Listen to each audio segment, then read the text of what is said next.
Right. Go ahead and get started. I think we're ready. Ready? All right. Good evening, everyone. I'd like to welcome you to the meeting of the Canyons Board of Education. Today is October 18th, 2022, and we are meeting at the district office located at 9361 South, 300 East in Sandy, Utah. This is the study session portion of the meeting, and so the first item on this agenda is the Long Range Planning Committee update. And I'll turn the time over to Mr. Leon Wilcox, Business Administrator. Thank you, President. Good afternoon, everyone. Last week we had a long range planning update. Documents are on board docs. Just appreciate the board members on the committee, Holly, Amber, and Mom, and other staff members who attended.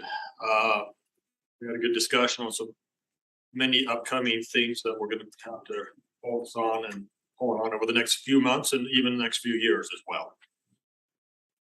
Never stop planning here. First thing we want to go over is the big thing that really drives all planning, and that is our enrollments. On board docs, I have a document out there by enrollment by school, so you can see in the last 5 years the change in enrollments in every school.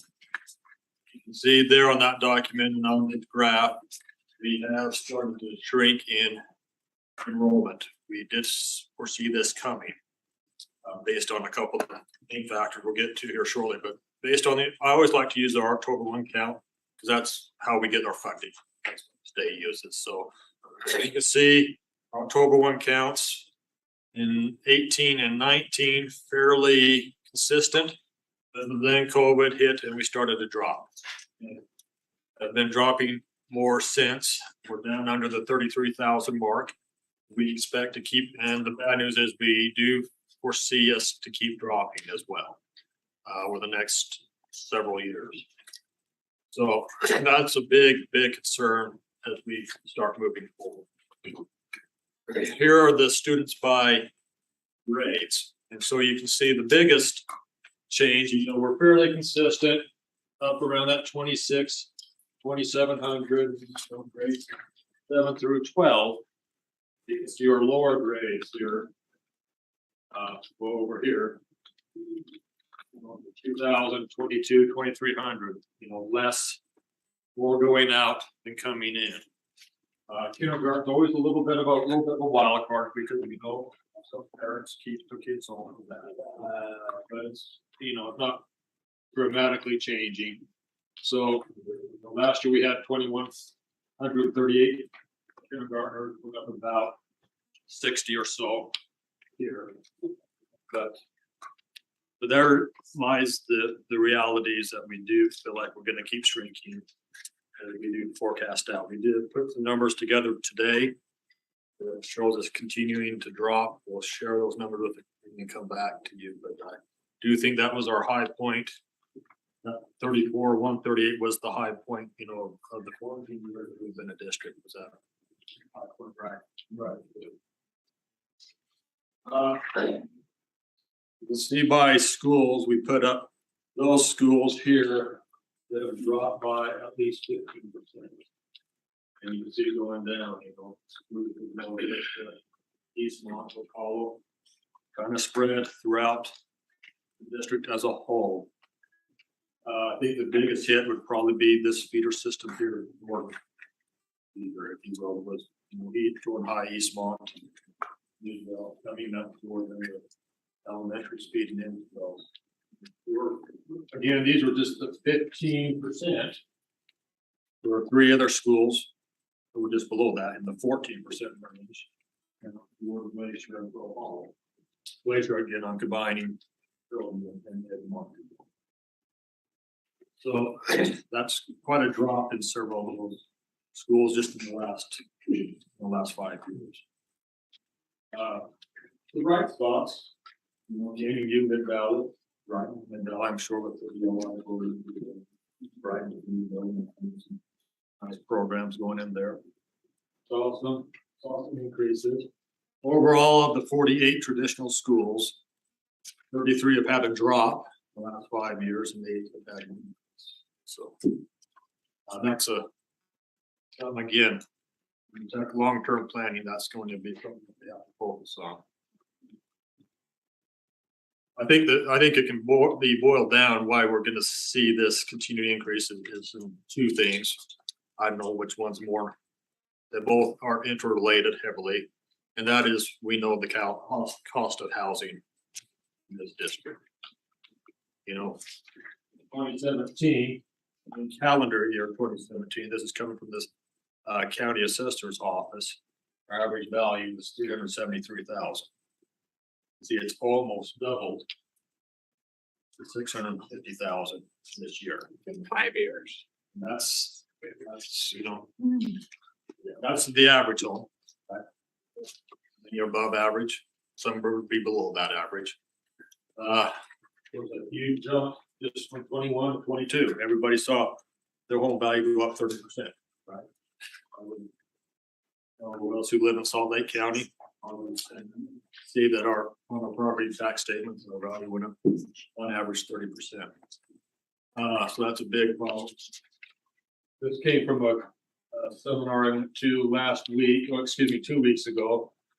Affordability is a concern. As of second quarter this year, April through June, 76% of Utahns can't afford the median price house in the state, whereas just 2 years ago, it's just pricing so many people out of our community. That's a big problem. The second problem would be, and I think these are interrelated, is the birth rate. We know that that's gone down nationally and in the state for the last decade plus. But this is just raw numbers, so not births per thousand or anything. This is just straight births in our zip codes. There are the 6 zip codes that we cover. You can see 2007, so they would be roughly our 15-year-olds, so they'd be roughly our sophomores. And graders, you see how many we had. Maybe 9th graders here in 2008. They're fairly consistent these years, but then you can see it start dropping, and then COVID right there. They are about a year delayed, so we won't get the 2021 numbers until December. We'll see from there, but you can see 659 from this point and that point. We know that through the census data, we actually have 20 more thousand between the 2010 census and the 2020 census in the district, but fewer children. So that's a big concern, both of these, I think, interplay into each other, housing and birth rates. You can look here, you can see these here, if you go back to our enrollments, these would be in this range here, grades 5 through 11. You can see it's starting to drop. You go back into the tail, 2 and 3 grades. Issue there. So, and this is just plotted this out graphically. You can see somewhere a steady line, and you go to follow the purple line of the family house up here. For the most, all of them, for the most part, do decrease down some more than that. So we're going to turn to more happy news now. The next thing that's a big thing that we got to watch. That's the point. That's coming. So I was at again the same conference. Alan Matheson spoke and he gave a presentation. So I took a couple of his slides, put it here. But his whole presentation, I asked him if I could just share it with you. The whole presentation's up there on board docs. 25 slides there. But I copied 4 or 5 here. So this is the point, old present as it looks now. Right here would be 146, 515 going there. McDonald's right over here. Off traverse. But here, this would be 146, again, traverse over, excuse me, Bangular, I guess I call it. She changed it into traverse Bangular Highway, right over here. And then the whole 600 plus acres right here. Right now, and they're doing abatement as we speak. This is how it could look in some couple decades out from now. Again, this whole piece right here. So this would be again I-15. This would be 146 right here. Staying here right here. Hope they don't touch the McDonald's along the way.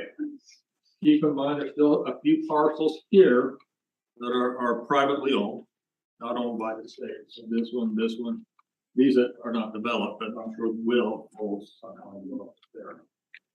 You get past here, you get into Lehigh and then the Alpine District. You can see the river, you know, where these trees are right here, which is the front runner.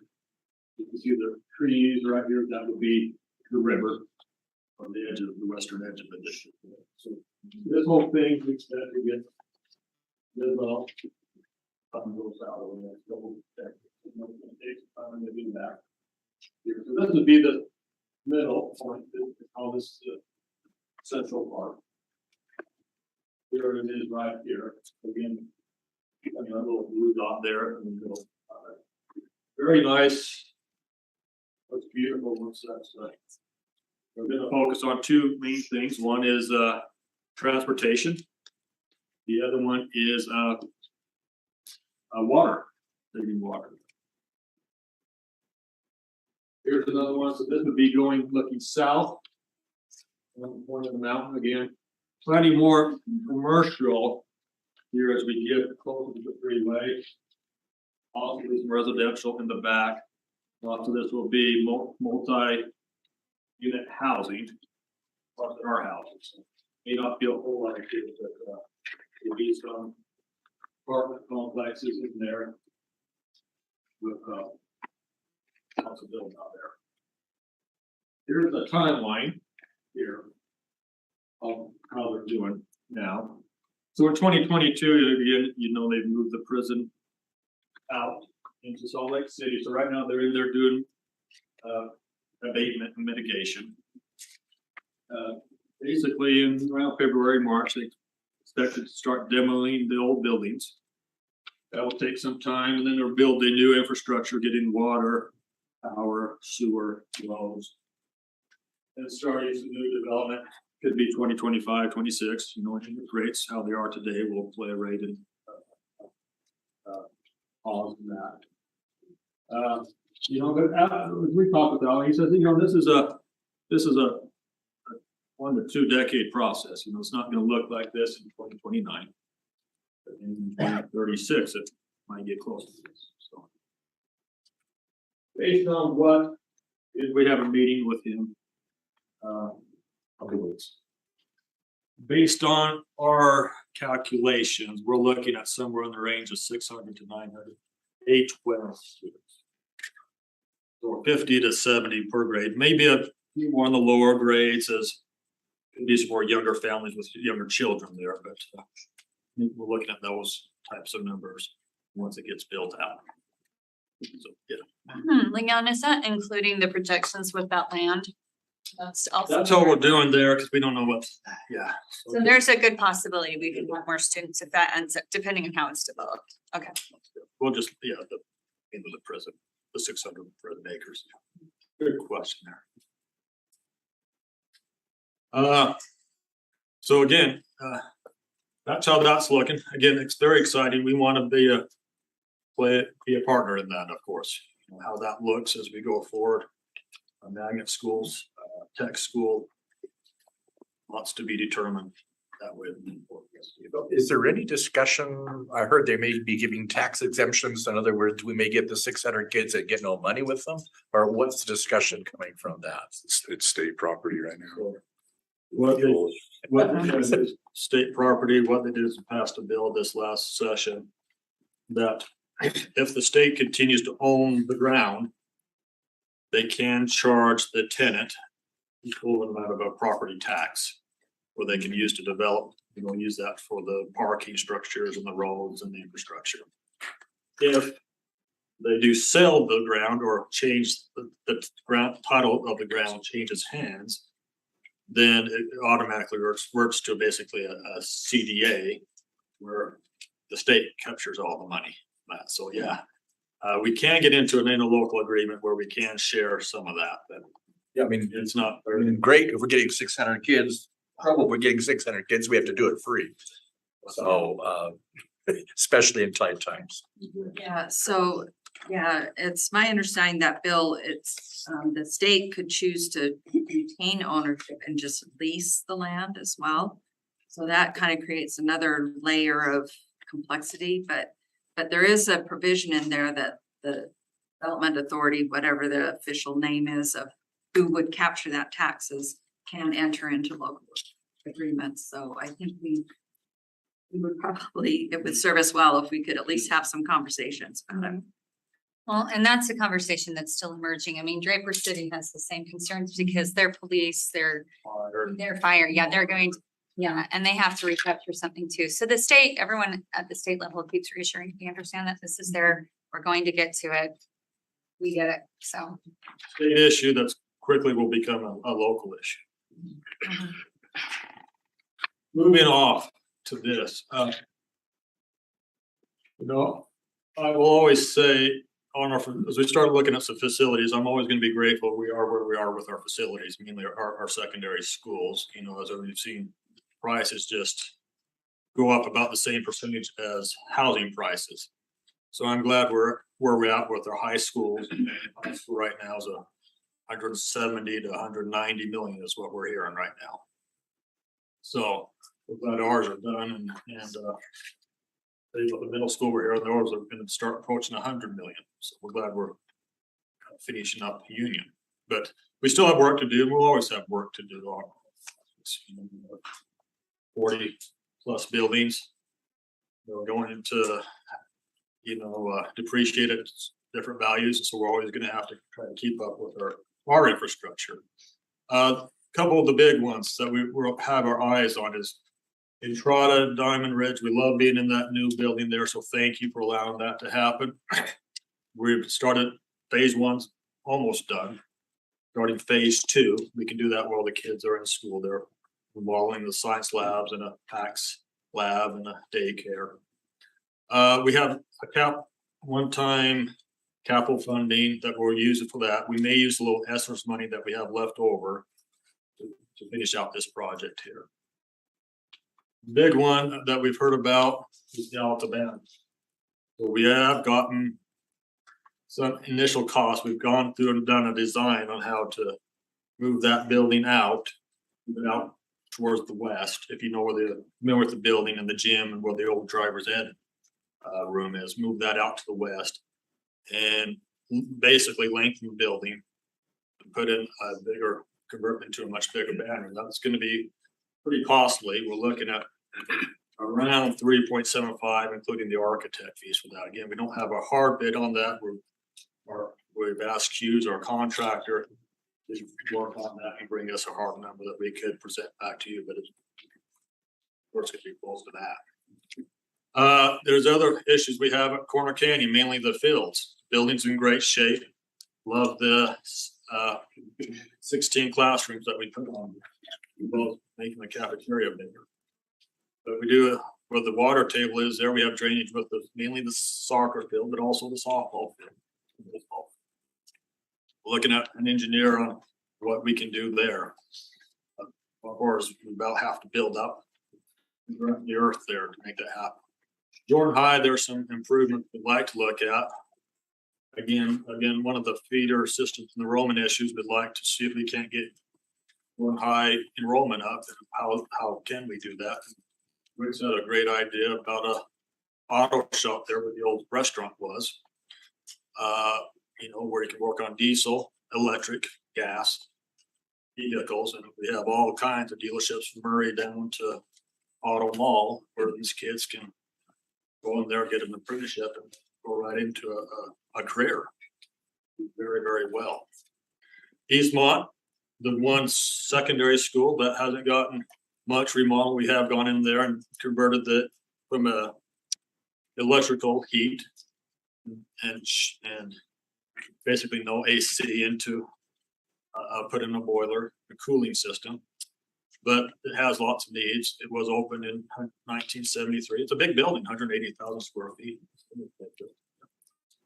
One of the things that has helped us immensely this year with the Alta baseball fields, and softball fields, as well as Entrada, was the 250 million that, well, it wasn't that, but that one-time capital funding we got from the legislature. We got about $4 million.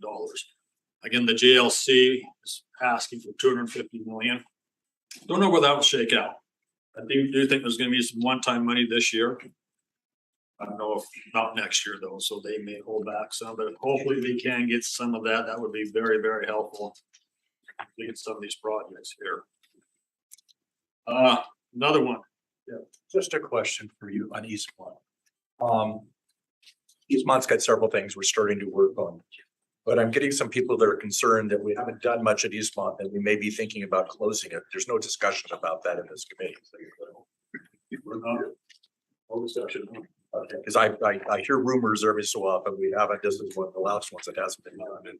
And I've not heard anything myself. So One of the problems is the enrollment there and the enrollment at outdoors. As far as any. CTEC, we know there was issues at CTEC. You know, what do we want to do there? Long term, do we want to look at remodeling out the current site? Do we want to look at another location? Again, if we do that, all that equals the funding source. How do we pay for that? So it's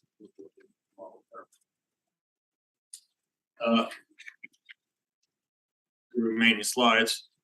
Also, the Crescent View property, of course, that will be vacant here in a few months. We are on schedule to get into Rubian Park the week before Thanksgiving. We're excited to be out of Crescent View, have the kids and teachers in the new building. That'll be great. We also, what do we want to do there long term? As well as we do have East Draper property, again, with our declining enrollment. We have about 11.5 acres. You should know where, I think everybody knows where it is, on the east side of Draper, 17th East, about 132nd South. What do we want to do with that? Do we want to look at selling that or something like that? And finally, the last slide, you know, the last project we had on our 2017 bond was West Draper Elementary. So we just pulled on our October 1 counts, we just pulled elementary students west by 15.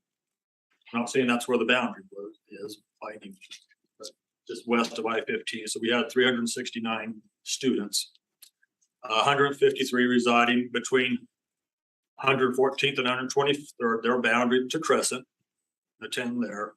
145 residing south of 123rd, their boundary to Willow Springs, and attend there. Then we have another 71 that permit other CSD schools. So last year at this time, we had almost the same amount of kids, 358, so a few more now. We've kind of hovered in that 350 range, 340 range, 350, crept up a few each year. And do we have any idea? I guess it would be hard to quantify, but how many kids in that area are permitting into Jordan School District? Last year, 6. Correct. Oh, okay. There was not a school. One were siblings, and so 5 if you count siblings. They all went to 5 different Jordan schools. So there's not really this to 1.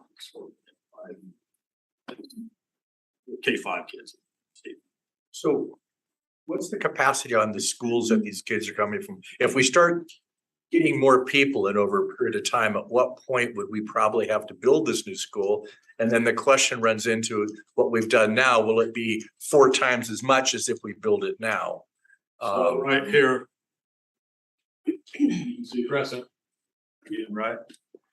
The Crescent Dropped down. So that's where half of them go. Boundary in Crescent. The other go into Willow Springs. If you look at that chart, we're down what 30 or 40 kids over the last 5 years. I just concerned that it'll be fine. I mean, in another 10 years, if we decide to build it, it may be twice as much as it currently is right now, to build. Yeah, Maybe you don't how want it to is, I don't- overbuild, but I have just a couple of thoughts. These are the people I represent and my largest concern is that that was passed on a bond. And so, that's been promised to them for a long time. And I understand with the numbers and we have to be accountable for the spending. But the difficulty is that is one thing that they've kind of been able to hang their hat on as well. We are getting an elementary school. Whatever the solution is, I would really like to clean up their feeder pattern. They don't have a good feeder pattern. They're bused to Mount Jordan Middle and then, elementary school, they're split between Willow Springs and Crescent. And so they're leaving their friends to go to middle school and then leaving their friends to go to high school. So if we could, whatever part of the solution, I just would really like to fix their feeder pattern so that their kids can be, a little more adapted to their higher schools. any other questions? That's what I had. We appreciate, we had a good talk on lots of things. You can see we got lots of things coming, so we'll be trying to meet nearly monthly, every 6 weeks, so we hope that we can, go back to the full board on some recommendations. This was more of an introductory of some of the issues that we're facing. Now we gotta go about the hard work addressing them. No, Nancy, the mom. Yeah, just a question, back on the Crescent View property. Have you looked into what costs you would need to incur to upgrade it Yeah, so if you to kind of equivalent to other? So if you looked at what we spent at, Upgraded to what? Well, just. Repurpose. It's the same building as Albion. But what are you gonna use? Right, Well, sure. well, yeah, for kind of to be used as a comprehensive middle school. if we did look at something like that to do Indian Hills, about 25 million. We did a lot of site work at Indian Hills that we not have to do as much there, but I would probably go for that 25 to 30 million with inflation costs now. 16 for LB. I think you're good. It was only 16. Albion was a lot. That was with That was windows. a long time ago. A long time ago. Keep in mind, we didn't do as much site work, which can get extremely pricey at Albion. We did a lot more with a retaining pond and parking. And we also had to add 4 classrooms on to Indian Hills because they won't really took 4 classrooms out of Albion. Nobody did the comments there. It'd be pricey. But I guess it's all relative. A new high school costs $190 million. Right. Cheaper than a whole new building, yes. Go ahead. I listened to Steve talk about building now compared to building in 10 years. Just like we don't know where costs are going to be in 10 years.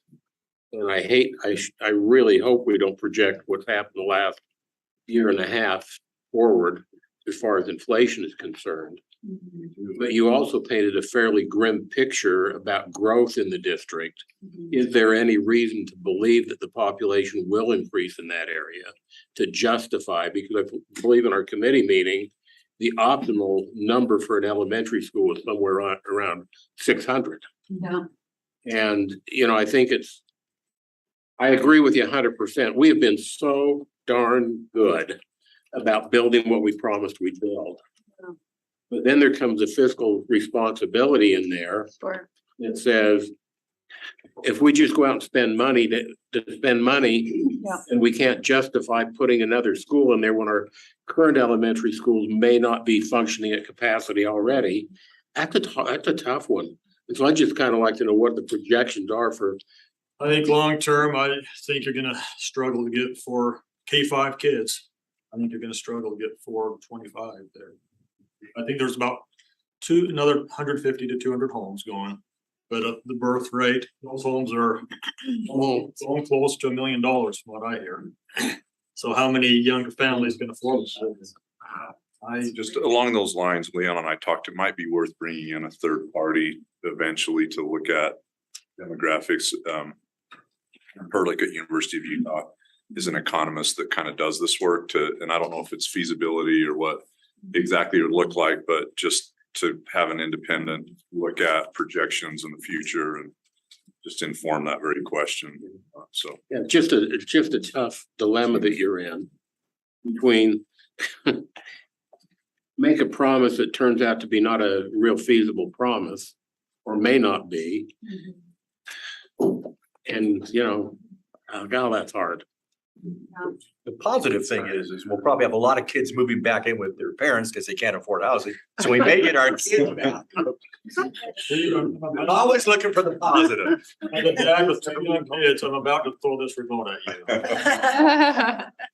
Yeah, I'm not looking for. And Holly? So can you point out for us on the map right there, Leon, where the land that we have currently set aside for the West Draper Elementary is? It's not on there. It's not on there. It's not on there. It's further north, right? Further north. So if you go down, the best way, if you went down 114th, okay? Crossed, the bridge, Right. past the Walmart. And turn left, and then it's right in that development there.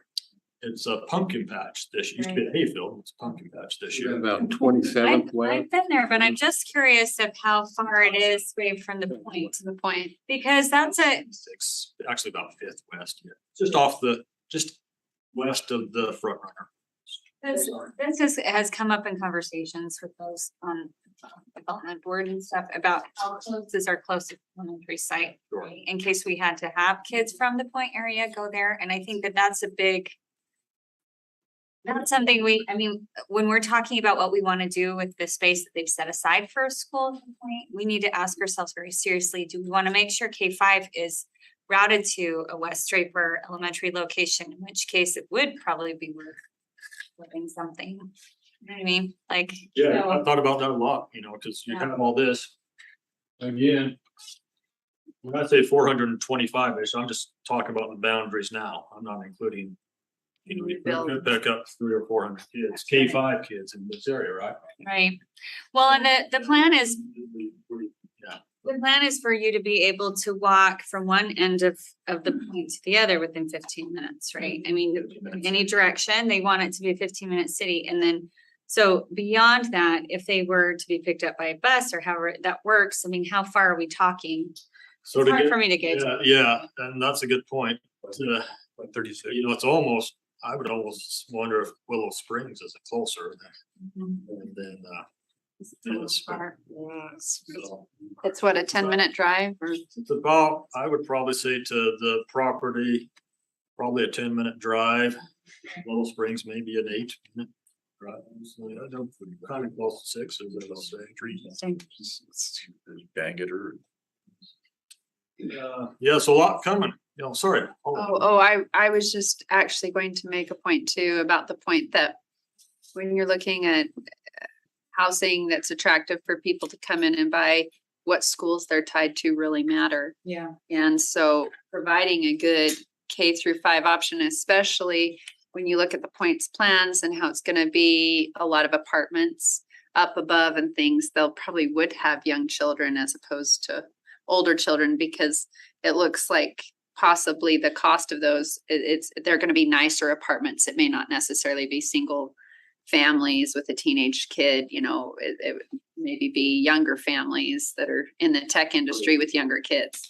So when you look at that price point, I think it is really important that we're looking at how to serve that community and make sure, and that's going to be important for Draper City because that will help their values and, the marketability of selling those properties or renting them or whatever they're doing if we have that. So I do think we do. And then also those 2 sections that you said that are privately owned, those could very easily be sold to a developer and have neighborhoods and have single family dwellings. So I do think we kind of have a lot to think about. Although when you're saying the 10 minutes, it's too bad we don't have property right in here for an elementary school. And then we could just. We have property that they've promised more or less Yeah, roughly about 10 acres. Until they sign that promise, I I'm know. not. There's a lot. Well, believe me, they started out with 2.5 I know. acres and then it got to 4 and then we had to do a lot of work to get to that place.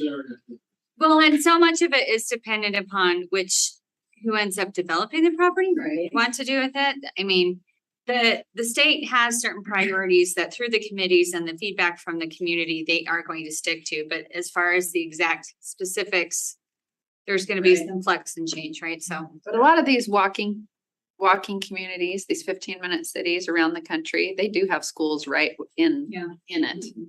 And they have the grocery store and they have everything, so you can feasibly not leave your neighborhood to do anything, you know, and so that would be a. No cost. This part here is All for part of free. the- I mean, this area. Oh, that's right. So keep in mind there, so that may Yeah. tie in. Yeah. My understanding is this was the first developed, so they're gonna move west if you do commercial. Do the commercial, so you know how many years? You know, I think it could be 15, 20 years before it looks like this. So all that. And then the last thing I just wanted to say is thank you for including the fields. That's been one of my concerns for many years. And I know that we have athletes that sustain injuries and teams that don't want to play on our fields because of the danger. So I'm grateful that that's on our list of things we're going to look at addressing. So thank you for that. Can I just say one thing? And we also talked about, I mean, we're just obviously starting to talk about this, but maybe like doing some kind of really innovative thing there. That's what we do. So we'll work on that, but just so you guys know. Yes. And on that note, that dovetails into the discussion about CTEC. So really that whole discussion of what do we want to do with CTEC, that land in of itself is worth a lot. Would it be worth it to take it and sell that and like build something on some of the land we have by Mount Jordan or, you know, and use part of it for a magnet over there? They do really want an innovation center out there at the point, and they want it to be able to have some sort of a cooperative arrangement between the schools and the industry. So We think there could be two, you know, a tech center here with more of our or some of our current programs, but out there be some like cybersecurity, computer programming, Biotech. bioscience. biotech, yeah. So we kind of see maybe There's 2 different campuses. So walking elementary is not really where you want to go. Well, that's the thing. I mean, that was part of the conversation when we were talking to them about it is if you want to focus on an innovative magnet program that addresses high school, that's any sort of early college high school or is working with industry, do you want to use your precious 10 acres for a K-5? Would you have the West Draper Elementary land? I mean, that's just a conversation we needed to work out.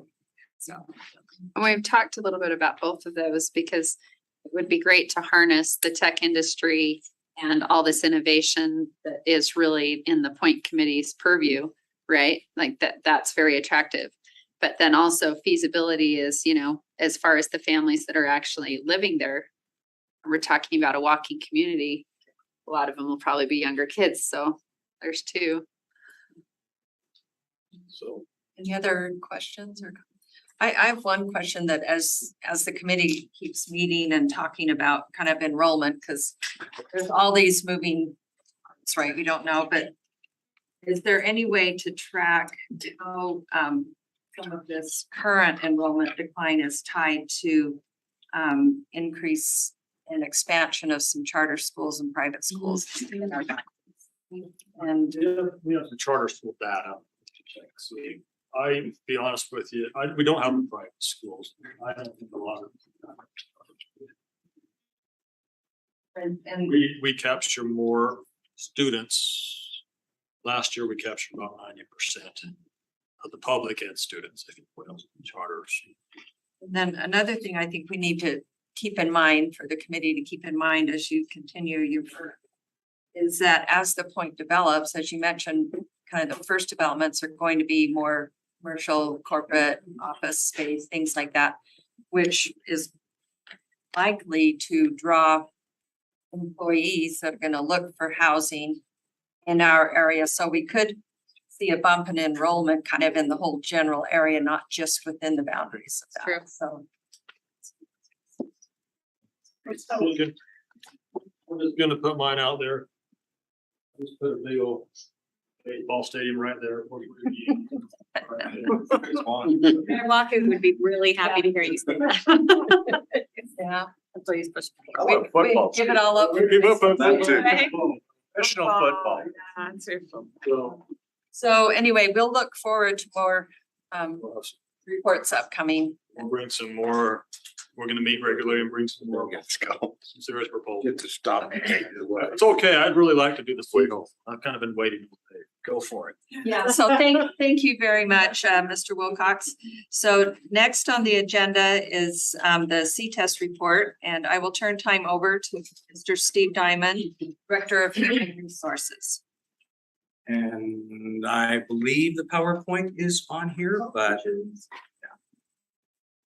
So thank you so much. Shonda Moss will be helping me present. Shonda is our evaluation / Apple licensing specialist for the district. We have approximately 70 Apple teachers at the moment and trying to track all of those different components of licensing. It's basically a university program to help teachers become licensed as a professional teacher. So she's been working on that as well as our evaluation system. Thank you so much. So in 2019 and 20, we had a revised C-test. That previous year, we had a major change to it. So the evaluation system was implemented in 2019. Career and professional evaluations were then suspended in April of 2020 because of COVID.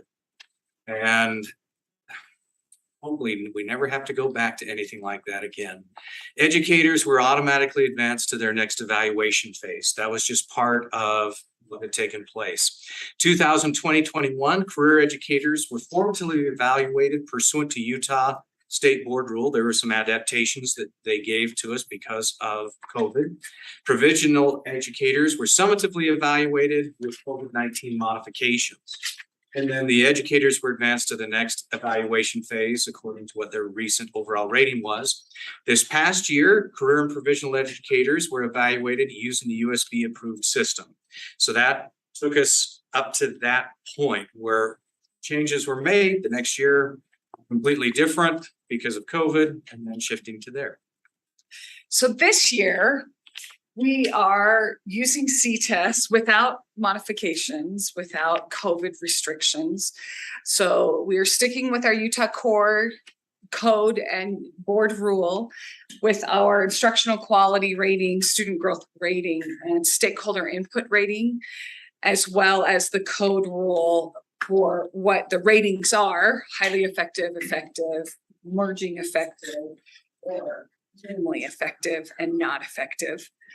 And so we continue with career educators who are rated minimally effective or not effective are put on a plan of assistance, and HR as well as the school support systems kick in and work to raise them back up to effective during that plan of assistance.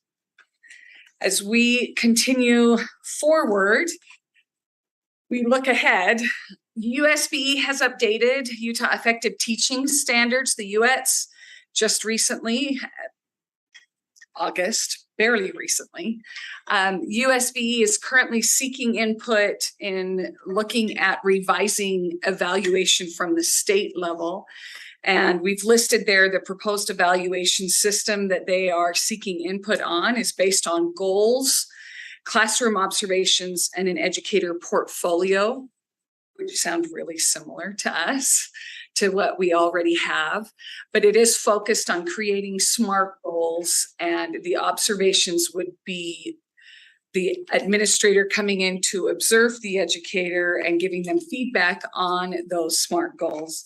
And then the documentation portion of the portfolio showing progress towards the goal attainment. So the goals really become the main focus of the new evaluation system.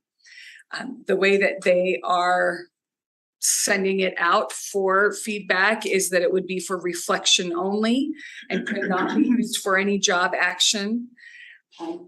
What their plan is to take draft code to the Education Interim Committee in November, as well as gather input from stakeholders across the state. And then potentially go into the next step beyond that. To be able to go where the state is looking at, there's significant state code that would have to be changed that currently drives what evaluation looks like, plan of assistance, what has to be included in evaluation, also including by state code, it states that you have to have the 4 different levels.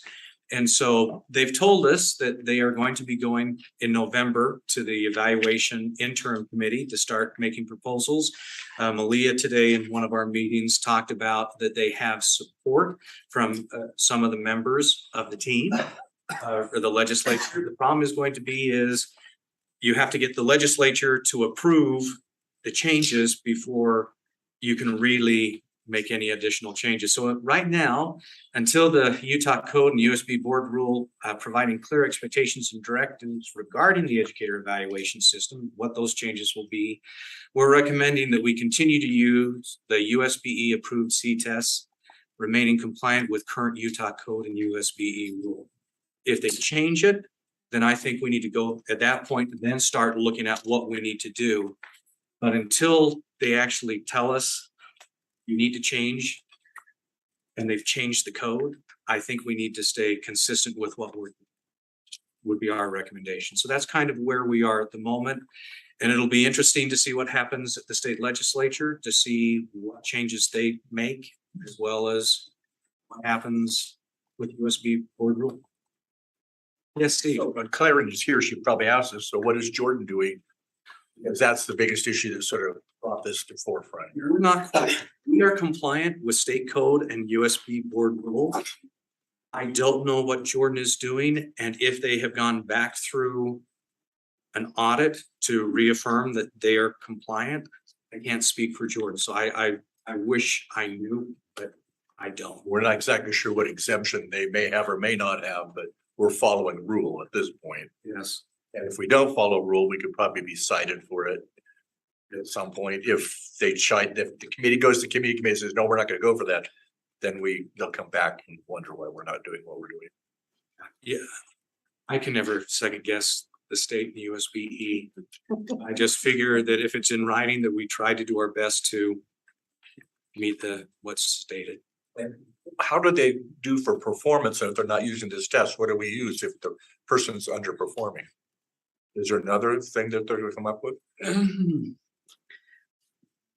Don't know. I asked a similar question to the state, to Jennifer Thronson, and her comment was, well, you could use something else that your district has or develops. But it was real broad and vague in the response. There was no answer. Yeah. But we'd have to come up with a second system to use. Well, if you're going to use it for job action, the question, when you're looking at the IPOP, it gives specifics to things for you to improve on. This is good practice. These are some things that you can provides feedback. I'm not certain exactly how when they're saying that you create some goals, and then how do you go in to observe those specific goals and provide feedback, and then a portfolio, we're not quite certain what it's going to look like. So we're hoping that their committee who's working on this can provide us something. But as mentioned, the goal is not to have it be anything with job action. So if there's a concern regarding a performance of a teacher, it would have to be addressed in a different way. What I was told. Nancy. So a question, you mentioned that they have modified the effective teaching standards. Yes. How big of a change was that? Because I know C-test is based on those standards, right? Yes. Depending on who you ask, it's hardly changed at all, and it's drastically different. What we're actually looking at, because they've changed them, but it hasn't come out with directives of you must meet this now, because they just barely came out. Our plan is to look at the new standards and compare with C-test and see Is it truly nothing? Is it just a matter of realigning our framework and our crosswalk to the new standard numbers? Or is it more in depth than that? And we don't know yet because we just received the new UETs. And so we're not bound to those new UETs right now, this current school year. And we're waiting for the directive of when that does come into play. And we will be held to that. That was kind of a follow-up question I had was, okay, will it affect this year's? Not this year. This year's no. And currently, our evaluation system connects to the UET standards as well as our Canyon School District MTSS standards. So they kind of interlock together. But so it'll be interesting. I tried to find them because I was told that they were out there, couldn't find them. I have searched, scrubbed the website. Everything that I could find was 2013. So I finally emailed Jennifer and she sent me a link to the actual document. So I don't know how much it has been actually publicized, that it's out there, but. Which is why we're not bound to it this year. Any other questions or? Questions or comments? So it sounds like we'll be hearing more later, right? So stay tuned. As soon as we find out what's going on with the state legislature and board rule, we need to be in compliance and we'll do whatever we need to. And we'll so there's what's called JEEC, which is the Joint Evaluation Education Committee that helps drive what those changes would look like. And that's made up of teachers and parents, administrators, that we would look at all of those different pieces and see what we could do. So is that committee, that G committee would just need to reconvene, right? Be reconstituted. Yes. Any other questions or comments, anyone? Thank you. Okay, thank Have a you very great- much. Evening, just starting. Yeah, we are just getting going. All right, thank you. So next on the agenda is a civics curriculum instruction report. I will turn time over to Dr. Amber Roderick Landward, Director of Instructional Supports, and welcome. Thank you. While Julie is pulling this up, I just want to introduce our fantastic social studies leaders in the district. So joining me today, we have Scott Lambert, who many of you have met. He's been a social studies specialist for a long time, and he's currently leading out all efforts elementary. Jody middle school. Oh, sorry. I'm just thinking elementary, middle, high in my head. Middle school. Thank you, Scott. He's done K-12 at lots of junctures, so he's done it all. Jody Ide is leading out for high school, and then Ashley Lennox, who will be here momentarily, is leading out for elementary. So we wanted to give you today kind of an overview of civics education and what that looks like in our district. So we want to first walk you through, beginning with our board rule, which was updated in the last legislative session. Sorry about that. And so the board code actually specifies the definition of what civics education is. This is really a summary. I have linked in the actual code that was updated, like I said, in the last legislative session, that gets a little bit more detailed, but essentially can be summed up by really talking about the purpose of civic education is developing that civic competencies, and is a huge responsibility of our public school system, though the board rule does also recognize, of course, that primary responsibility of the families, but then also talks at length throughout the board rule that it's the cultivation of informed, responsible participation in political life by competent citizens committed to those fundamental values and principles that are representative of democracy, both in Utah, but also that bigger landscape of the United States. And I'm going to have Scott and Jody jump in and interrupt at any time because they truly are the experts here and are working with our teachers every single day. So when we think about civics education, knowing that that big umbrella is the board rule that really guides a lot of our work, USBE then also translates that into how we set the vision, or how they, I should say, set the vision for civics education through social studies. And so this is kind of some of their translation of what that looks like and kind of their cornerstone or anchors, I would say, in all social studies core standards. Would you add to that? Okay, so again, just highlighting specific skills. And then from there, as you know, USBE identifies specific standards or competencies that are to be taught in every single course. And social studies, what they have organized in their framework for teaching social studies is that all social studies courses are centered around 4 key disciplines. And we have former social studies teachers here with Bob and Rick and Krista in the back as well. And so those disciplines highlight really focusing on history, geography, civics, and economics. So you can see out of the gate that in every social studies course, that's going to be a lens in which USBE is writing standards and guiding a lot of the work in our schools. So once we have those disciplines, the state and the writing team then organizes specific strands for each course. And those strands focus on the significant areas of learning. So those can be themes, those can be time periods. I've got an example there for you. So in the US history course, one of the strands is the US Constitution. From those strands, we then have specific standards and objectives that highlight the actual competencies and skills the students are expected to master over that particular course. So that just kind of gives you that bigger picture. Anything that you would add?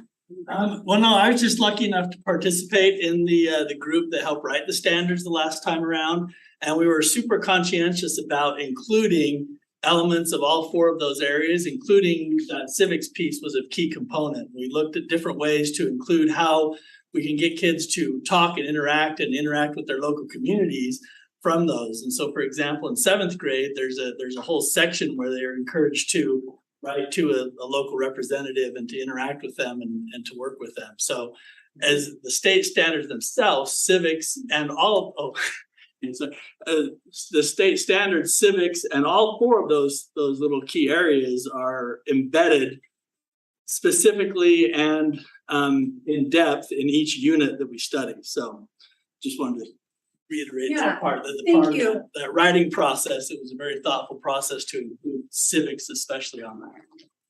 And if you are interested, you can certainly look at all of the standards for the courses and you'll see that intentionality that Scott has just described. So again, just highlighting that civics education, the primary place that it takes place is through the teaching of those standards across all of our grade levels and our social studies courses.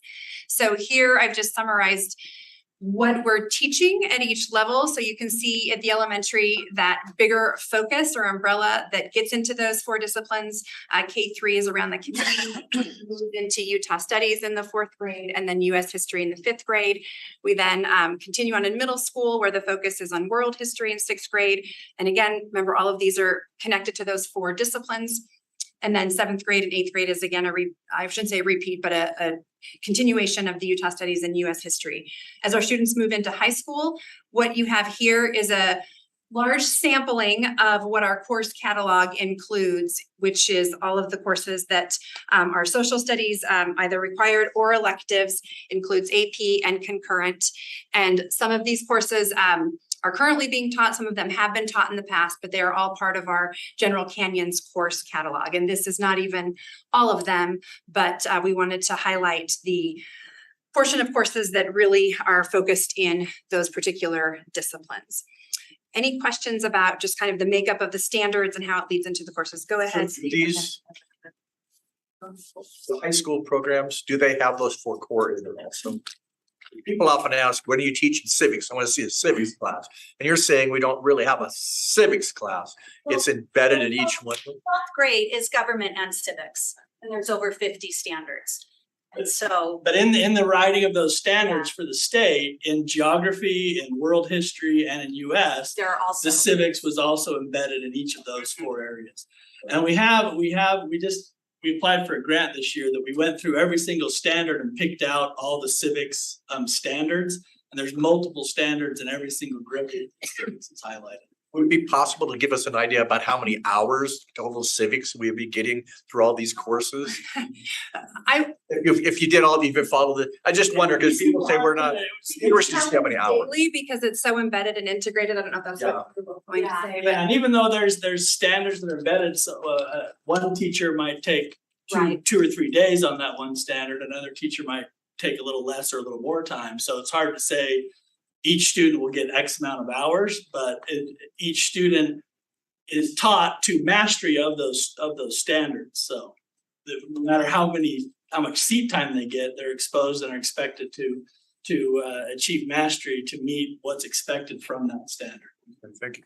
Let's see, Amanda and then Holly. So the subject's really important to me. I requested this a while ago and I'm excited we're having this conversation. So thank you for gathering all of this information. I love the definition at the beginning of the cultivation of informed, responsible participation in political life by competent citizens committed to the fundamental value and principles of representative democracy in Utah and the US. When I look at that lens, that should be our primary lens, right? Part of the difficulty I'm having a little bit is when I look at some of the coursework, I can see how some of those directly relate to that lens and others that seem to fall a little bit outside of it.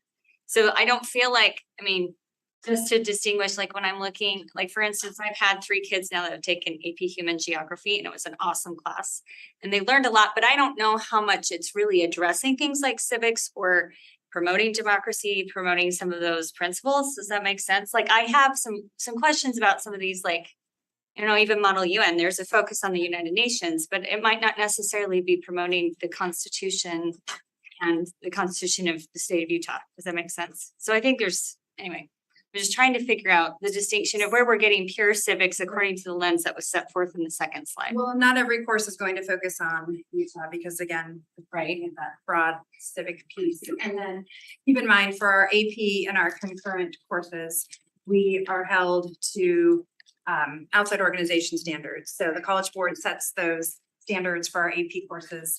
The institutes of higher ed that we partner with to offer our concurrent courses set those syllabi.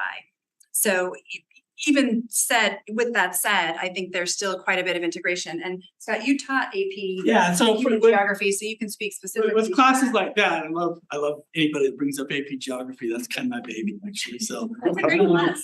I love that. Started teaching that like right before the district split, anyway. But anyway, in AP Geography, it's true we might not go into the depth as some of the other classes. But even those classes have very specific strands that are tied to politics and to governments around the world and what sets ours apart from different countries and why ours is so functioning for such a long period of time where other governments come and go so frequently. And so even in classes like AP Geography, you're going to get a pretty good look at what democracy is, what it means in this country, and how it affects us as citizens of this country. And then if you look at the other courses, even in world history and Jody taught European history, you look at the comparison between governments of what's happening in different parts of the world and what's happening in the US. And so even if it's not an explicit AP standard, I think we do a pretty good job as teachers in our district to work in those principles of democracy and principles of the Constitution in what we're doing. If you look at geography, world history, European history, AP US, and the AP government classes, those classes are like 65% of all AP tests given in our district. So there's hundreds and hundreds of kids taking those every year, and they're getting great exposure to those. I have to look up the exact numbers, but when I looked at it before, the AP social studies classes make up a huge portion of the AP participation. So. I would agree. Well, and just to help you understand part of where I'm coming from. So the very first year I was on the board, I remember hearing Governor Herbert talk about statistically what they're finding out with the generation that's coming and starting in university. How many of them are increasingly starting to support ideals of socialism rather than like capitalism or democracy. And he was alarmed by that. And he put out a plea to us as board members and say, please, we need your help. We need to make sure that the kids are learning this. In the last month, I've been approached by 2 different sets of parents that they're graduating seniors or kids that are currently in high school are now telling their parents that communism is the ideal form of government. and they don't understand where in the world this is coming from. And so, there's this part of me as a board member, I'm like, we really need to be talking about this, and I know a big part of it is, kind of like the arts. I recognize that social studies is part of the Common Core of the state of Utah, and we have standards, but it doesn't always get enforced in the same way that science, math, and reading do because of the RISE test, right? So I guess part of the conversation needs to be, how are we making sure that we're doing our job that we need to in accomplishing what's listed on slide number 2? Does that make sense? So. I'm all for increasing social studies credits. Amber probably going to touch me for that, but no. But I think it's hard to say from a kind of a select audience like that, if the parents are coming out and saying this, because I think from my experience and what I've seen with our standards and what I've seen from my teachers and what I've seen in practice, it's very, very teaching the Constitution and teaching the advantage of democracy and teaching the benefits of our society. What kids get from social media far outweighs what happens in our classrooms sometimes. And I don't think we can I think we try to counteract that with what we're teaching, but I don't think they're getting those ideas from what we're teaching. And I don't think the lack of information about our democracy is happening with our students. I think they're getting a lot of exposure from really kindergarten on, but I think they're getting multiple years of exposure in all the different courses, whether they take AP classes, whether it's concurrent enrollment or the standard pathway. I think the ideals of the Constitution and democracy are embedded in those so heavily. They're not getting those ideas from what's happening in their school classes. So then I'm gonna just put one more thing. So, because I had a town hall meeting, and last night there was a gentleman who's a retired teacher from our district that is now substituting other places. And one of the things he said, that he frequently, when he substitute teaching, and I don't know whether this is happening in Canyons or not, but he said he's consistently told by the teachers that if they run out of time, the thing that they need to drop from the lesson plan is social studies. And part of that is because is that elementary? On the elementary level, yes. And part of that really is because they're concerned about making sure that they're demonstrating things and testing, right? And so I guess like what I'm trying to put out to the other members of my board is what do we want to see happen? What do we want to make sure is taking place, and what kind of accountability measures are we going to have in place to make sure that civics is being appropriately taught? Yeah.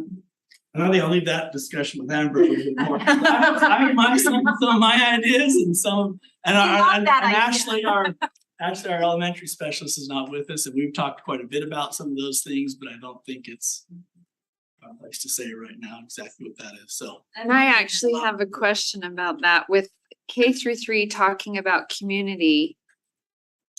For all those grades, we're really just talking about community. I know we have Within those 4 constitution. disciplines. And so they're taking those 4 disciplines, and then the bigger umbrella is community. And so you might see in like a 3rd grade standard, why is it important to have elected officials? I think is one of the Cities and standards. counties are included in that.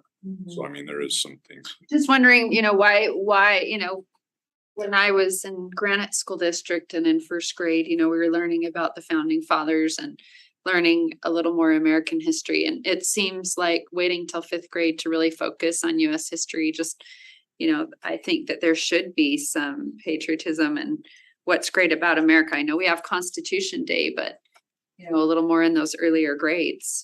I remember a report on Abraham Lincoln when I was in 2nd grade, those types of things. And as to what Amanda's saying, I'd love to see a little more of that incorporated in the earlier years.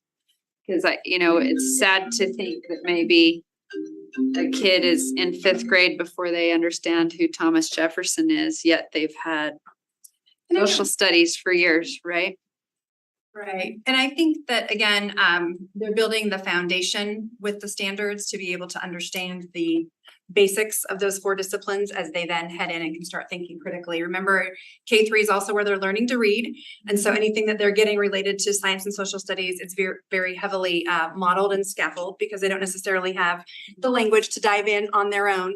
And then as they move into that, heading into 3rd, really more in the 4th grade, they're reading to learn. So then they have the opportunity to really start Sure. owning what it is that they want to dive into and reading into more of those complex texts around some of those concepts. But I would say that for most of our K3 and even though Reading Street is in the past, Reading Street was one of the first programs that also started a lot of our teachers moving towards nonfiction text.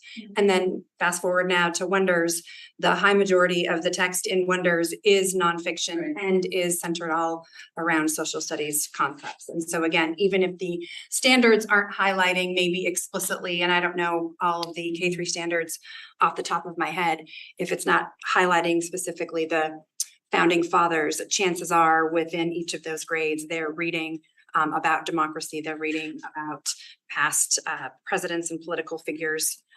I would love to see that pulled out with Wonders, like where it is, because I know for decades, we do have simplified texts for K-3 to talk about the founding of America and the flag and why the Star Spangled Banner was written and all of these things, you know. I mean, you know, that's definitely at that younger level text, you know, we have a lot of that, and we've been teaching it there in those grades for years and years. And I think we've kind of come away from that. And, you know, we used to have a section where we would talk about history every day, right? And now it's not a daily thing. You know, over the years, we've had a lot of change, you know, as far as the structure of that. So just, yeah, I think it'd be great to pull out and say, whereas I think every child when they're in 2nd grade should have a basic understanding of how America was born and who the founding fathers are. Would you agree, Mont? I think the K3 community is a little bit misleading because the standards themselves do include things like that. So for instance, the strand 1 of kindergarten is will understand that history is the study of events, people, and places, and of other time. I guess I have my reading glasses right here. I'm putting those babies on. But then some of the they kind of organize them with some guiding questions for teachers. So some of the guiding questions for teachers are, who are the people we honor? And so they can get into those discussions of some of the founding fathers, even in kindergarten. So even though it says community, the standards themselves have embedded a lot of information about history and the founding fathers and civics and those things. It's just house under here's how you interact with your community. Right. I have young elementary school children. I have a lot of children, and my younger ones, I have actually had to tell them who important people are, like Abraham Lincoln, and they're in 3rd grade and they still haven't been taught. So I do think, you know, whatever we can do to show that we're teaching some of those things would be great. And I think reassuring for those concerns that parents have at town halls, for concerns I have as a parent. I feel like, what? You haven't learned this yet? Well, let's sit down. Let's look at this. So I think I want to look into that. Thanks, Mont. You know, in the world we live in today, the term American exceptionalism has almost become a negative concept. And if you step back and look at it, the form of government we have, how the nation was founded, is absolutely exceptional. And the results that come from that system are and should be exceptional. As I listen to Amanda talk about the AP classes, that's great. I'm glad they've got all that extra stuff in the AP, but I'm really, really concerned about the kids going through our system that don't take AP classes. And, you know, one of my big concerns is I would like to have the kids come out of high school, every kid come out of high school, and have a basic understanding of what the Constitution is. If they were asked, what are the branches of government, they'd actually be able to tell me. If I asked them about checks and balances in the system, they'd be able to discuss that in an intelligent way. and also have a basic understanding of the Bill of Rights. I mean, are we getting that? That's all- That's all 12th grade And eighth. and eighth. Is that happening in the non-eighth? You have to pass a civics test to graduate. Yeah, the civics test we give in eighth grade, which is basically 50 questions from the citizenship test for naturalized citizens. And so there's 50 questions and most of those things that you mentioned are included in those questions. But sometimes it And- sneaks up into high school. Would it be possible to get a copy of that civics test? I'd Sure. love to see it. And we Well, can the civics test is available just on the US website. It's the civics test that citizens have to take. Okay, Our version of it is only 50 questions rather than 100, but what we did is we took the 50 questions that applied directly to the Constitution and forms of government and that fit into our eighth grade curriculum really well. And it's what the state recommended actually. And every year our kids in eighth grade, we have some schools have 100% of their kids pass it and most schools get about between 85 and 90% pass rate in eighth grade. And then the kids that don't pass it are then flagged and they take it again in high school. and they have to pass They it. have to pass it. It's a state law. It's a state law that they have to pass that test for graduation. And, just so you'll know, I'm not real negative. I'm kind of Oh, it's positive. good that you bring these up, but I I'll give shared- you that test. I shared this with the board, I think at our last meeting that on Constitution Day, I made arrangements with Greg Levitt, the principal at Hill. That I want to come up and I want to sit in a class and listen to a discussion on the Constitution. I sat in 2 different classes and I will tell you, I was absolutely blown away by the knowledge those kids have. Don't ask me what class it was. I don't know what AP, I don't know what classes they were, but I was blown away at the knowledge those kids had and the way they could discuss. In the K-12 perspective from the USBE and how they wrote the standards, it's that spiral exposure as well. So they get their first exposure with the Constitution and US history in elementary. Then they get it again in middle school, and then they get it again in high school in the required courses, not the elective AP courses. So in those pieces, and then they can continue to take more. So just question, can you remind us what is required to graduate? I know Highlight the high I school. know that there's like some required courses as well as some required credits for which they can choose. So 9th grade is geography, 10th grade is world history, 11th grade is US history, and 12th grade is government and civics. So every year of high school, they have a class that And creates an sometimes opportunity to learn about civics. the state, we actually really push that kids get a whole year of human geography, a whole year of world history, and then US history is for sure a full year. And then government is a semester, but they have kind of fewer standards because it's so concentrated just on government. Because we want our kids to really get the depth of those standards. So you are correct. Each year they have a social studies requirement to graduate. Steve. So when we put new curriculum on, we usually run it past the board, we run it past the community, they have an opportunity. I've had some people asking questions regarding, can they see our curriculum and make sure that things are not sneaking into it? How is that, is that possible? How does that work in our system? Really good question. So every teacher highlights on their disclosure what it is that they are using in terms of instructional materials. Not every course has come through a primary adoption. So we do have a mix of resources, but every or at least required course and then the majority of the elective courses as well have instructional guides that have materials that have been vetted, that align to the standards, and that we encourage teachers to use. So if somebody was concerned about that, they would call the district office. They can, absolutely. All of those things are available. You probably online. want to bother the So- teacher maybe, but Yeah, it's, I'm guessing, if the teacher's a heavy Canvas user, they'd be able to access the disclosure and all of the resources that the teachers, or at least the primary resources that the teachers are using. Or they can certainly access our instructional guides online, or they're more than welcome to call our office and we can walk them through those I things. just think there's a concern that things may be creeping into our instruction. And we want to be sure we're going to say that's not happening. Okay, we wanted to just highlight a couple of things in addition to the day-to-day teaching of those competencies, again, that we are expecting students to master related to the civics education that is embedded, again, in all of those grade levels and courses for all of our social studies. In addition to those things, we have a lot of really great things going on at every level. And so we just highlighted a smattering of them at each level, knowing that this is not encompassing all the incredible things that are going on in our schools. And these three individuals have been in the high majority of our teachers' classrooms. Jody and Scott, I know you've been with every single department already this year and have been in the high majority of your social studies teachers' classrooms as well. And then Ashley has met with all of our principals and continues to work with teachers as well. Obviously, elementary is a little hyper-focused on ELA right now. And so she's doing a lot of work there as well.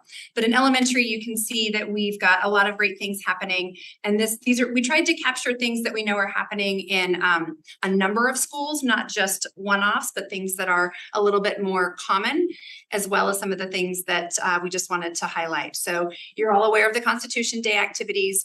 We have a number of our teachers that annually take students on field trips to tour the Capitol, particularly during a legislative session, to be able to highlight how government works. We have a lot of guest speakers and assemblies that are occurring in our elementary schools, connections to our fifth grade. We still have a number of schools that support their fifth grades and working towards that Great American Award that has been around for a while. We have a lot of our elementary schools are heavily involved in debate, BizTown, Junior Achievements. We have a number of our schools participating in mock voting scenarios to highlight just that process of voting. And then, of course, as Scott mentioned, this happened, I think he mentioned it specifically for middle school, but you'll notice this is something that happens across all of our levels where our teachers engage our students in writing letters to our elected officials and decision makers. Middle school, we have similar activities happening, but we have the addition of student government, young ambassadors, the Junior National Honor Society. We have a very involved history day that involves a lot of our students. Again, the writing to elected officials, as I mentioned, debate, and then as Scott highlighted, the state required civic test that we administer in 8th grade that is required for graduation. And then, of course, the high school highlights, we have a lot of very impressive things happening outside of our classrooms as well that are civic opportunities for our students to be able to engage in. So our face-to-face program, We the People competition, naturalization ceremonies, political campaign, volunteers. A number of our students attend Constitution Day at UVU, our civil engagement paper and volunteer hours, mock trial, Model UN, a lot of you are familiar with those. The initiative project, a lot of kids involved in debate. Of course, we have a number of clubs that support civic engagement. So Diggers for Change Club is one we wanted to highlight from Jordan. They do incredible things. And then I think most of our schools have young Democratic and Republican clubs at this point. We also wanted to highlight just some broader district components to our efforts in supporting civics education. Scott mentioned already a little bit the innovations grant that we received this year. These were legislatively appropriated funds and Canyon's got quite a big share of them. So we got $263,000. I was going to say $2.5 million. Don't I wish? Wishful thinking. Next time. We'll keep applying. We will keep applying. And in fact, we just heard that they are opening up a bigger pocket of money that we can apply for even more funds for these next 3 years. That's exciting. We'll definitely go for that. We also were a recipient of the News Literacy Project Fellowship Grant. We were only one of 5 states that were awarded this grant, and it went to us here in Canyons. We also hosted USBE last spring. They were doing a civics listening tour to gather feedback, much around what you are bringing up, wanting to hear from principals and teachers, their perspective on civics education, what it looks like, what are some of the barriers that might be occurring for teachers to be able to do this effectively. And so we hosted every level of principals was able to give feedback to the state specialists who were asking questions. And then we hosted events for teachers to be able to do the same. Scott mentioned his participation in the writing committees for the 7 to 12 standards that were released a few years ago. Leslie Morris was actually one of our ELA specialists, but she was named the News Literacy Ambassador for Utah. So that's a pretty big deal and exciting. And then Jody Ide currently serves on the advisory board for the Utah Civic Learning Collaborative. So we're heavily involved in what's happening around the state and the country so that we can make sure that we're really honing in on those pieces, particularly as they're outlined in the standards, so that we can make sure we're meeting that broader definition that we shared on the slide. So with that, I'll just turn the time back over to you, President Tingy, and any questions that the board might have for my fabulous team. Okay. There probably are some more questions and comments. Amanda? So a couple of things just real quick. I want to just express gratitude for what you guys are doing with our kids. My youngest just barely went up to the state legislature like a week or two ago. He informed me it was excessively boring. Government for you. Yeah, I know, right? I was like, well, yeah, there's some truth to that. So no, but I really appreciate every piece of what we're doing. I know there are other things that, I wonder if that should also be present. I mean, do we ever take field trips for our kids to visit the military bases that we have here in the state? I don't know if that's something that's ever been considered. I know also I was approached by Jenny Taylor, the widow of Brent Taylor, who was killed in Afghanistan, and she created something further north in Utah to honor those whose lives were lost and those heroic figures for 9/11. And she essentially she said that she's creating something similar out here on the south end of the valley at the equestrian park in South Jordan, where the kids will be able to go, and it's like almost like a living museum where they can go through and kind of relive what happened that day and understand it better. I mean, some of these things, I hear bits and pieces. I'm wondering where the best place for clearinghouse, pushing some of these things is. I know that we've talked about making sure that, people like those who are entering military academies and are being honored that way, if we're going to take the time in our senior awards nights to be able to recognize that. I do think it's an opportunity for the community to recognize the sacrifice being made by these kids. And I think it's really important. Are we honoring those that are winning civic speech contests, like these kids that are going above and beyond? I want to make sure that as a district, we're honoring and rewarding that. And so my question is partially for Jody and for Scott. Knowing that, some of the leadership capacities you've served in with regard to civics education, when you look at what we're doing with Canyons, what can we do as a board to support that this is more consistently taught across the board, that it's not falling to the floor because it's not tested in rice? Do you know what I mean? Like, I'm curious if you have any ideas and what can be done. You want to go first, or do you want me to go first? Go ahead. For sure. Thank you,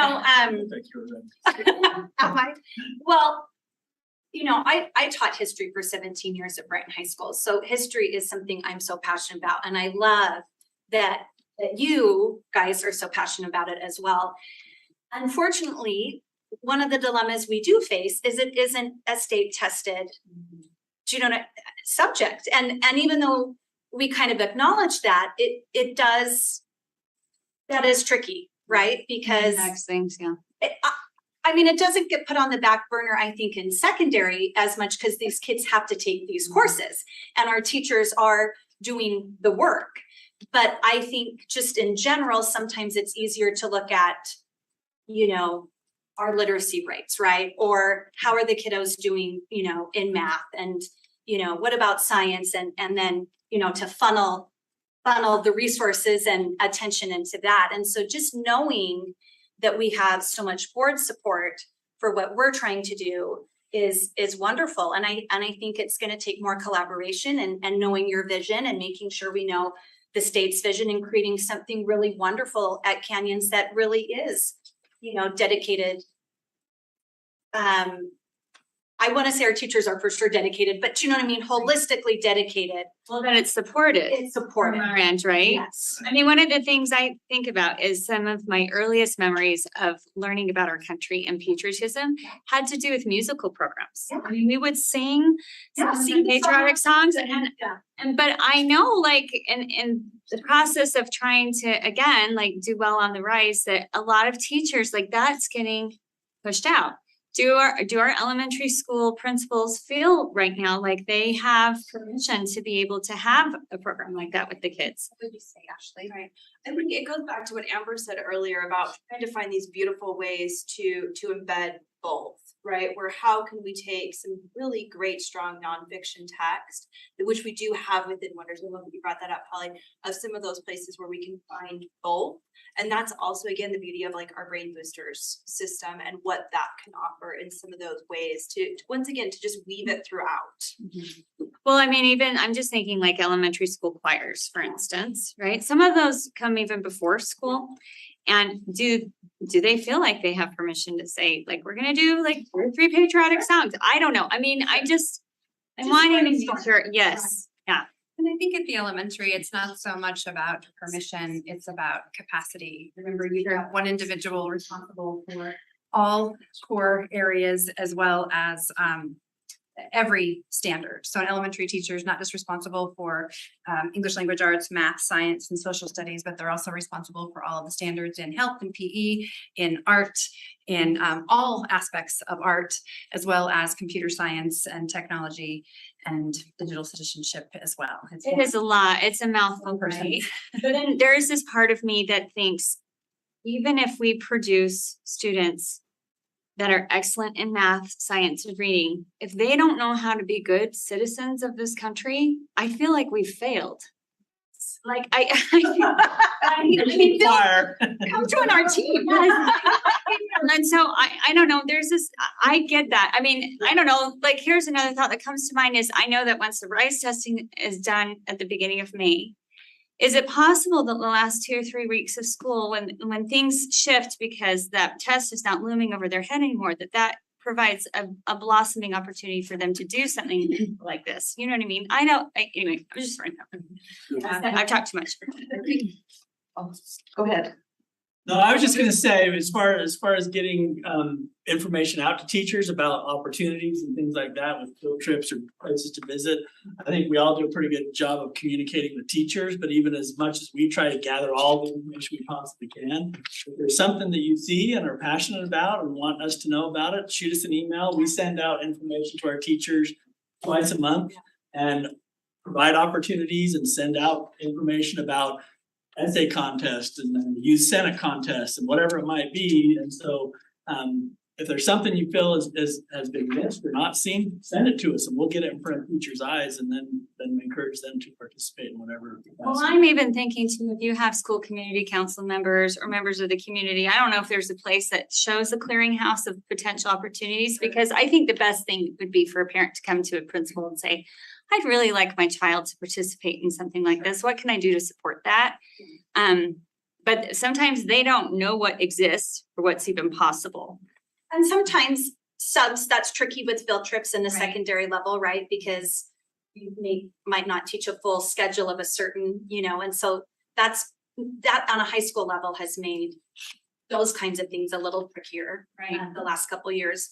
But a thought that I just had, and we've actually talked about this, we can do a better job communicating to Amber the amazing things that are happening so she can communicate those things to you. Because, sometimes social studies does just fly under the radar. And as we build capacity for these teachers and we showcase the wonderful things that are happening, I think that will help too, as we work together to really prioritize social studies more. Thanks. Prior to the pandemic, I was just gonna highlight, we had a number of schools really looking innovatively about cross-curricular collaboration with ELA and social studies, particularly at the middle school. And the schools that were successful in doing that really saw massive gains in terms of their overall literacy and their competencies in social studies standards as well. And so I think coming back and continuing our supports of PLCs are going to further help those pieces.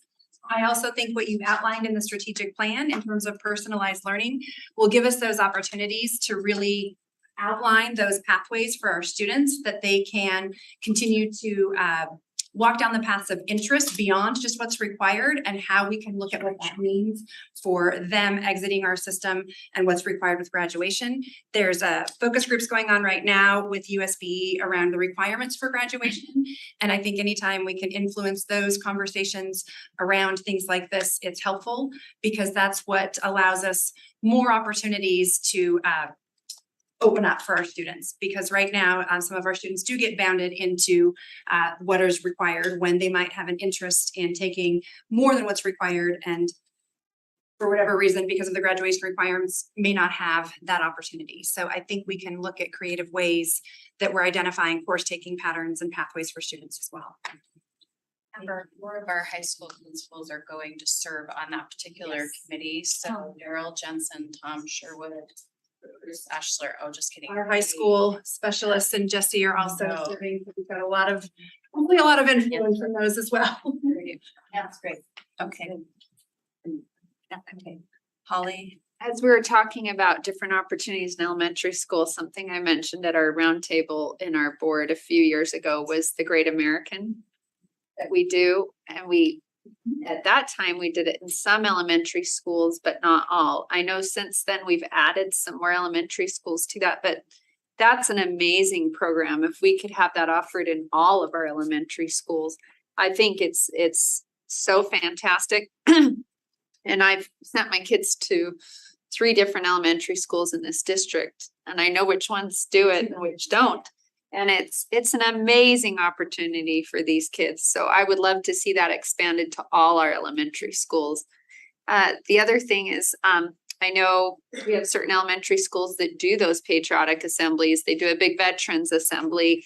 You know, Sunrise Elementary does some amazing patriotic assemblies, and they have kids participating in 2nd grade and singing those songs and things. So it would be wonderful to have a sharing space for some of these elementary schools that are doing it to help these other elementary schools do it, because you know we'd like that access for all kids to be able to have those opportunities. So I'd love to have you come back and say, guess what? The Great American is now in all our elementary schools. It should be district wide. That is an incredible program. You know, they get to memorize the preamble. They get to, you know, look at a founding father and do a report. They do that wax museum. They sing the patriotic songs. They get the medal at the end. It's fantastic, and everyone should do it. So. Holly, thanks for bringing up the Great American. I love that program. My kids didn't do it when they were growing up. My grandkids are doing it, and it's amazing. Yes. I love that. Amanda, you said your son was bored. Legislative session wasn't going. It was kind of an empty building Can then. I tell you that when I was in high school, my most disliked, I was gonna say hated, but I thought that might be a little strong. My most disliked classes were the social studies classes. And the thing that is so interesting is now that I'm a few years out of high school, that's my favorite stuff to get into now. And so it's very important. You can probably guess just by looking at me that I'm a baby boomer, product of post-World War II, and which would mean that I came of age in the late 60s.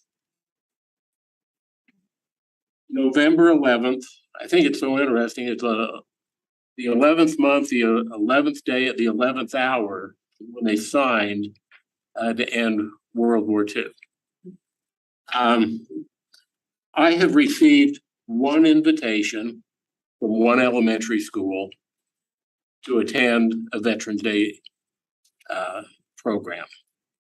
That district-wide, because, you know, I look at that, you know, you talked about having the kids that are going to military school being recognized. I probably have a different perspective on that than most because I'm older than most. But I remember seeing the lucky number 26 come out of the hat and knew that was my draft number. I knew they were drafting well into the 200s. And I shared this with the board a couple weeks ago. That the people that volunteer to serve and are in our military now are making it so that my kids and your kids don't need to serve if they choose not to. And we owe such a debt of gratitude to the people that are willing to go out and serve. I would really like to see something happen with Veterans Day. I would really like to see something happen to recognize those who not only go to a military academy, but those that choose to serve our nation in the military. Teaching in a lot of our schools. So So that's all I need to say right now, so. I'll just share my experience with Veterans Day programs. The majority of the schools in the area I represent regularly have programs and Albion puts out the flags for that day before, day of, and day after. And that, just kind of a reminder that we as a board, I mentioned that we have a lot of veterans that are employed by the district. We as a board, we send them a letter of appreciation and recognition every year. Define for me what put out the flag means. Have you not been by Albion? No, on Veterans Day. They line the perimeter of the campus with So flag is plural, flag. flags. Okay. Yeah, hundreds. And Butler they have a big assembly every year for Veterans Day. Butler. So Draper Park Middle does too. yeah, I'm just guessing. I would think a big majority of our schools do something. I don't know as many Honor elementary veterans. though. I think our middle schools all do, but elementary, they don't. I mean, I've only have one of the three that my kids have attended did anything for Veterans Day. And I think our elementary schools, I think it would be more the exception rather than the rule. And then I think our middle schools do. I guess, well, my area is unique then. So Elementaries, we've got Not all of who mine do. actually do quite a bit. I think we do, and it would be interesting, I guess, to get that report. Yes. But, yeah, any other comments or, so just since we kind of threw out a few ideas, and this is just something for the board, and I'm just gonna throw it out because, we also, as a board, or as a district, we have the differentiated diplomas, right? And students have to meet certain criteria or standards to get that recognition on their diploma.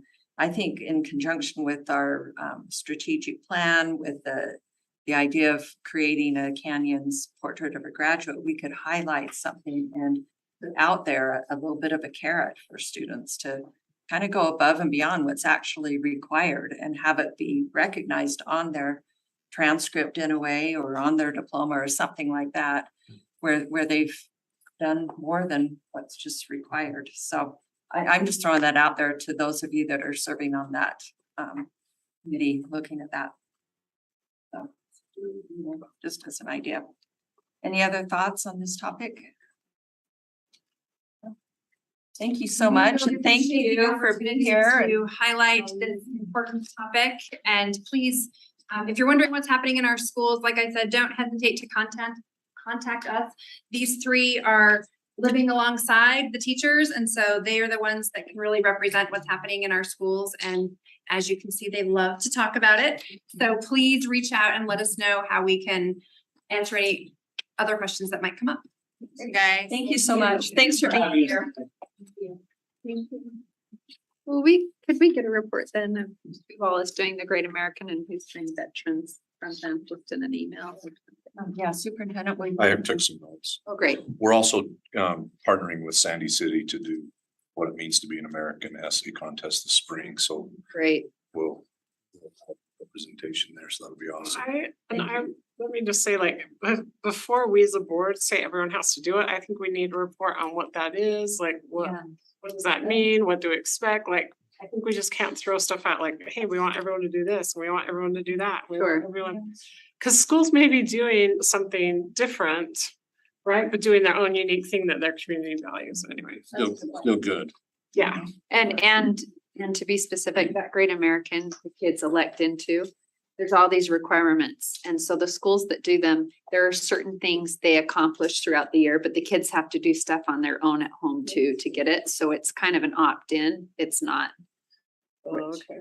Well, and Yeah. Still, It's someone really- has to administer To it. your point, it's hard to kind of mandate some of these things, but it's really great to make available and Yes, even encourage. And exactly, because that's what it is. It's an option because that's they do US history. And so, like I said, some of those things that are on the checklist, they do just by attending to school, but they have to do some stuff at home. It would be neat as a board to reward kids who do something like that, honestly, like That would be have cool. some sort of a carrot, like they receive like, I don't know, like a letter from the board and maybe a small gift or like, and I don't know, like a little medal. They do get a medal, Something, yeah. actually. But They to do. have it supported by the board, like, and whether it's, you know, if the elementary school chooses to do something different, that's fine, but something along the way, because I hesitate with the graduation piece, they get to high school and it's like drinking from a fire hose. If they've qualified for certain things for that diploma along the way, it might be better. I don't know.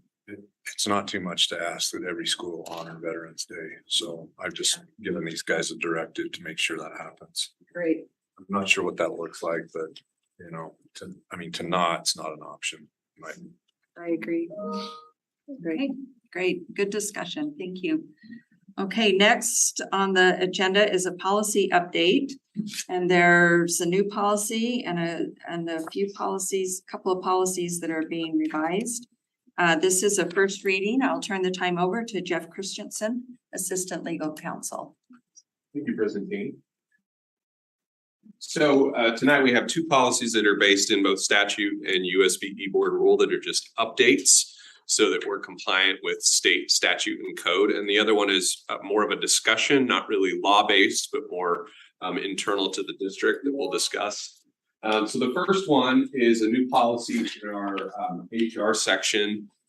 This deals with employees that will be working, but also have children that may still be breastfeeding. And so in state statute, we're required as a public employer to accommodate an employee's request if they are breastfeeding or expressing milk at the school during their employment. And so for a time period of 1 year after the birth of a child, we reasonably accommodate that employee's request.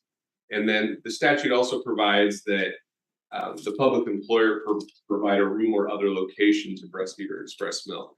And that is handled through the HR department and their employee supervisor, where that location will be. Typically, Steve, you can speak to it. Typically, we were able to find either a space in the school if there's sufficient space and a room's not being used, or it can be the individual instructor's classroom as they lock the door and provide signage. So what this policy will do is one, align us with the Utah Labor Code, and then also just have the parameters on how an employee would make the request, how they would work with HR and their supervisor to address the issue. Again, this is for first reading and it would make us compliant with state statute. And I'll just add in, we're actually, our practice is in compliance. We just needed the policy in place. Right? Then the next policy is our protection of athlete and student head injuries.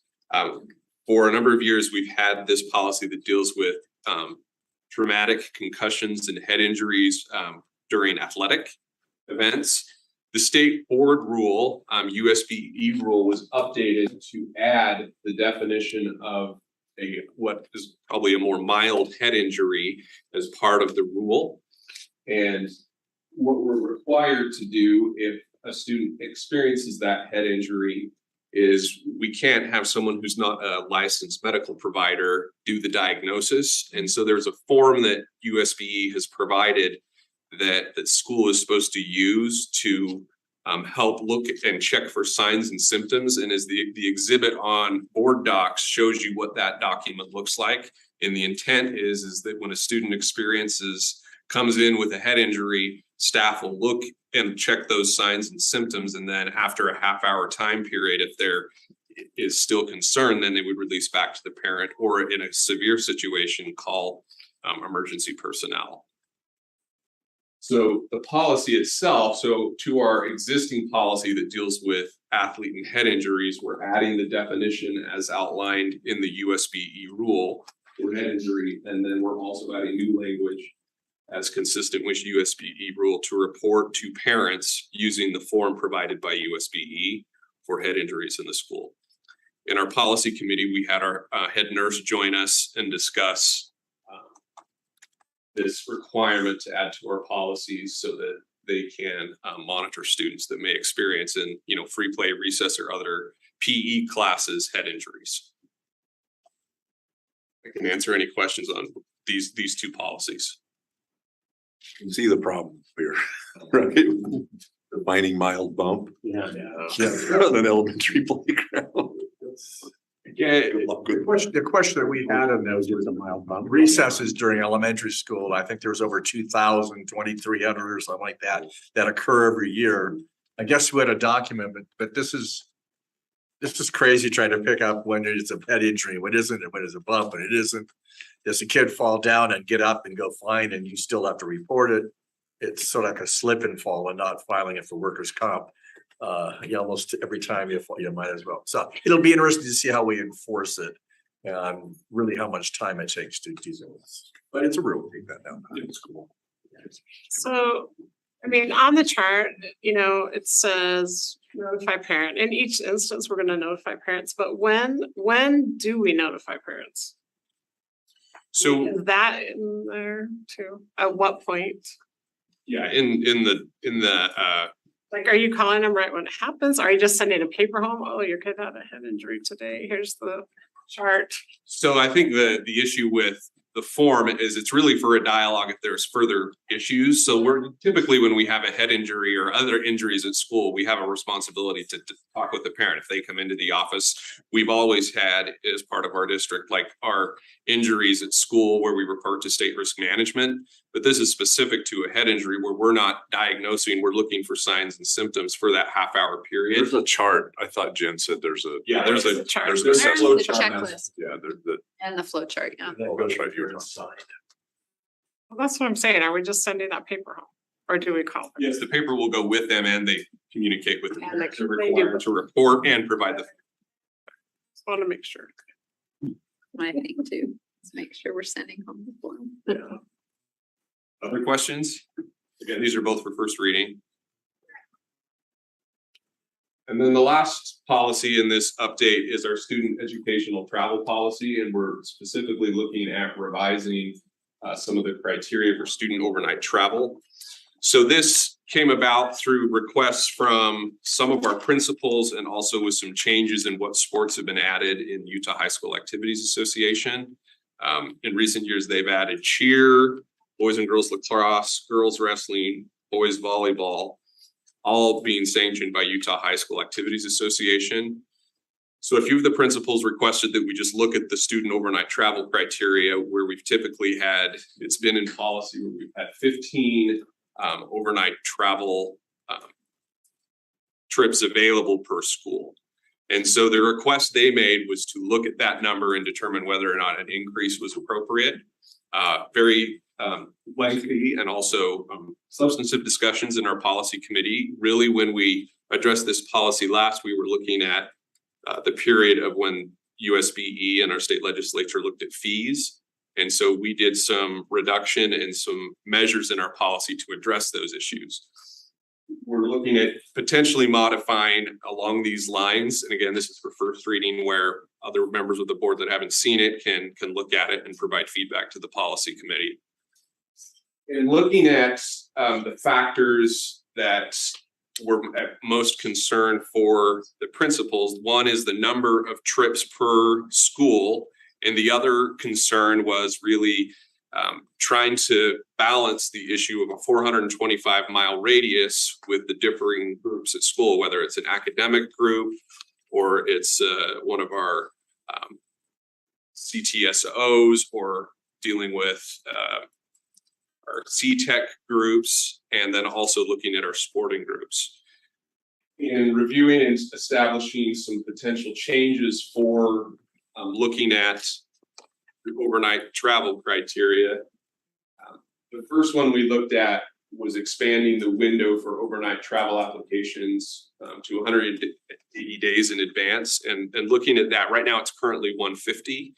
And the rationale behind that is just to allow them opportunities to look for travel to reduce cost. Again, with that just in order to book some of the places, we're just at a time period now where to look out that far in advance. This just facilitates that opportunity. In moving the number of trips from 15 to 20, and Dr. Dowdle isn't here, but in our discussions, he said there were several high schools, 3 that really brush up against that 15 maximum. It's not the case at all our schools, but this would help alleviate that and allow some of these other groups that are now being sanctioned by Utah High School Activities Association to travel. In our discussion, we discussed the concern about administrators having to accompany students on these additional trips. And so we've always had in our chaperone provisions that they need a criminal background check, but we made that more explicit so that if chaperones were to travel and we wouldn't want to put an administrative burden on the school, you have to have that to be able to monitor the students on some of those trips. With the 425-mile radius, and then we added specific language that when we're talking about educational travel, non-curricular groups or clubs have a time reserved at the school where they can meet, but they are not considered groups that would be entitled to educational travel. And looking at the 425-mile radius, the rationale initially there was to at least look at eliminating the cost of traveling to a distance farther away than within primarily the Wasatch Front and Las Vegas and north in some spots in Idaho. We have had over the years some other events that are just outside that in Arizona, as well as in California, and they're typically events that we may have either academic draws or sporting events that are in those areas. So rather than a mile distance, what we're proposing is an every other year gross expense cap rule is outlined in the policy where the board has to set a fee for each expenditure per student. And we would allow an every other year where if a group traveled at the full cost one year, then the next year they would only be able to travel up to half of that cost, which would help to alleviate the concern of going a far distance and accruing that cost multiple years in a row. And then it would eliminate really looking at groups in terms of either an academic group or another competition. That's a good question. Yeah. Question, sure. Yeah. So that, Are you okay with questions right now? certainly, yeah. Okay. I don't know who's first. Oh, okay. Amber. Did you guys talk about what if you average those 2 years and it equals out to the 700 plus the 1500? Did you talk about that idea at all? No. No, not at this point. What we discussed. Cause it is about cost. I mean, it is. The issue is cost, not really the location, but the cost. In our discussions, we were looking at a way to really look at, a way to balance, you've traveled to this distance at this cost. How do you then look at reducing that for a subsequent year? And it was the every other. And I understand that. Hotel changes so much, so that's why we kind of. No, I think it's good because it was all about with the whole school fees. Yes. And it was all about us trying to save money and also let parents not spend as much money, right? Yeah. On everything. And I don't know So if I this get that. helps, but Bob also said that there was a big percentage of our trips that are actually lower than But the they're low. half. Yeah, they are low. And, you know, That's what I'm saying. it's I like think most trips are 70%. lower. yes, and he did say that, which is what made me feel comfortable. What's the cap right now? 1,500. 1,500. 1,500. So this is saying 1,500, then the second one's 750, and Dr. Dottle was saying that he looked at all our trips and he said, hey, 75% of them were even less than 750, which is what made me feel comfortable with this. Okay, it's good. I think it's a good change. Want me to go now? Well, if Amber, are you finished? Yeah. My question is on that, if hypothetically, a school travels and they hit the 1450 mark. They didn't hit the cap. And they go next year and still use 1450? No, 7. You said every other year. So 50. Because this says if they hit the cap, then they have to go at half the next year if they go. Yeah, at this point, we drafted, that's, in our discussions, we came up with a proposed rule. I think we could potentially set a limit or a threshold that if you're above this, yeah. Because this one, to me, I went for game it, and I- $14.99 and next year, Yeah, right, $14.99.99. right. The intent here was to establish in every other is what was the intent was the 425 It mile. almost feels to me like you need to establish a 2-year cap. Well, and initially, as this came to our last policy committee meeting, Bob was still looking at the figures. And I didn't get the data to determine where that middle range for the second trip would be. Perhaps in looking at this, maybe half isn't the right mark. Maybe we need to have a dollar threshold that would just accelerate or go up as we get the amounts established by the board. And to Right. me, I would look at that and see you've got a 2250 cap for 2 years. Yeah, So- and that was my point. And an alternative to that was instead of the 425, all the adjoining states plus Arizona and California for the other year. So right now we have. Arizona's an adjoining state though, isn't it? What's that? Isn't Arizona an adjoining state? Yeah, down in Four Corners, you're right. All of our adjoining states plus California. We said that. Well, I'm gonna send you back, prior discussion, you're going back to Part of geography. that geography. Part of it that, you know, we use to include California, because that is often, you know, the one state that is very affordable because it's nearby. So expanding that 425 to include all those states, regardless of where in the state, and California. Instead of, so these were the two options that we discussed. Yeah, but you bring up a really good point. Maybe it's just how it's worded. We need to do a better job wording it so that Mhm. the idea is that you can take a more expensive, bigger trip every other year and still have the opportunity to travel on the other years without the mileage restriction. So like an example is the cross-country teams. They can travel more than 425 miles for well under the 750. So it's, you know, but it's, the mileage thing was where they were kind of bumping up against some issues, so. Well, you may But need we to, can just word it differently, so, I mean, that was our intent, right? So we just need to word it. so what it says is you travel the full amount, like most trips are not gonna be at the full amount. So you need to say travel more than the 750. I mean, if that. Right, because otherwise people could. So, and I think there were, in reviewing it, I think we have a lot that do go at the full amount, which would be allowed, and then, so yeah, but we can look at revising that language. Make sure it's clear, yeah. Oh, Steve? Yeah, as I pointed out when this policy came out last year and in our policy committee meeting, it's not a very fair policy for middle class families. Our fee waiver kids get to go free. Our kids that have money get to go free. I'm really concerned about the center. So if you're talking about $2,500 or a cap in 2 years, you're gonna be locking out more kids that can't go, get have to pay out of their own pocket. But all of the groups have tons of fundraisers, Steve. That's exactly. The kids can earn the money. I have It's never, not hard. I've never, just so you know, I know currently kids that are subsidized in groups for travel that my kids participate in. There's fundraisers, and you know what? The coaches keep balances in their accounts and they will subsidize. I've never seen a child actually turned away from a trip. Well, So that's the one thing is if they go with a club, they can't use those fundraised amounts. You know, if you go and actually look at our different, you know, like I know how much money our basketball program has at one of our high schools that's just there in reserve. So for any trips like this, they kick in a certain amount and they subsidize it and have the kids only, and they Mostly talk about the arts. They don't have the money that all our sports programs have. But the question I have, I would like to see on our form. Right now, our form says how many people are going. I would like to see of that class, how many people decided I don't want to go and how many people can't go. So it gives us some kind of idea of the impact of this. We don't really know how many kids, because that was pretty typical in choirs, and my kids have been all involved in the arts.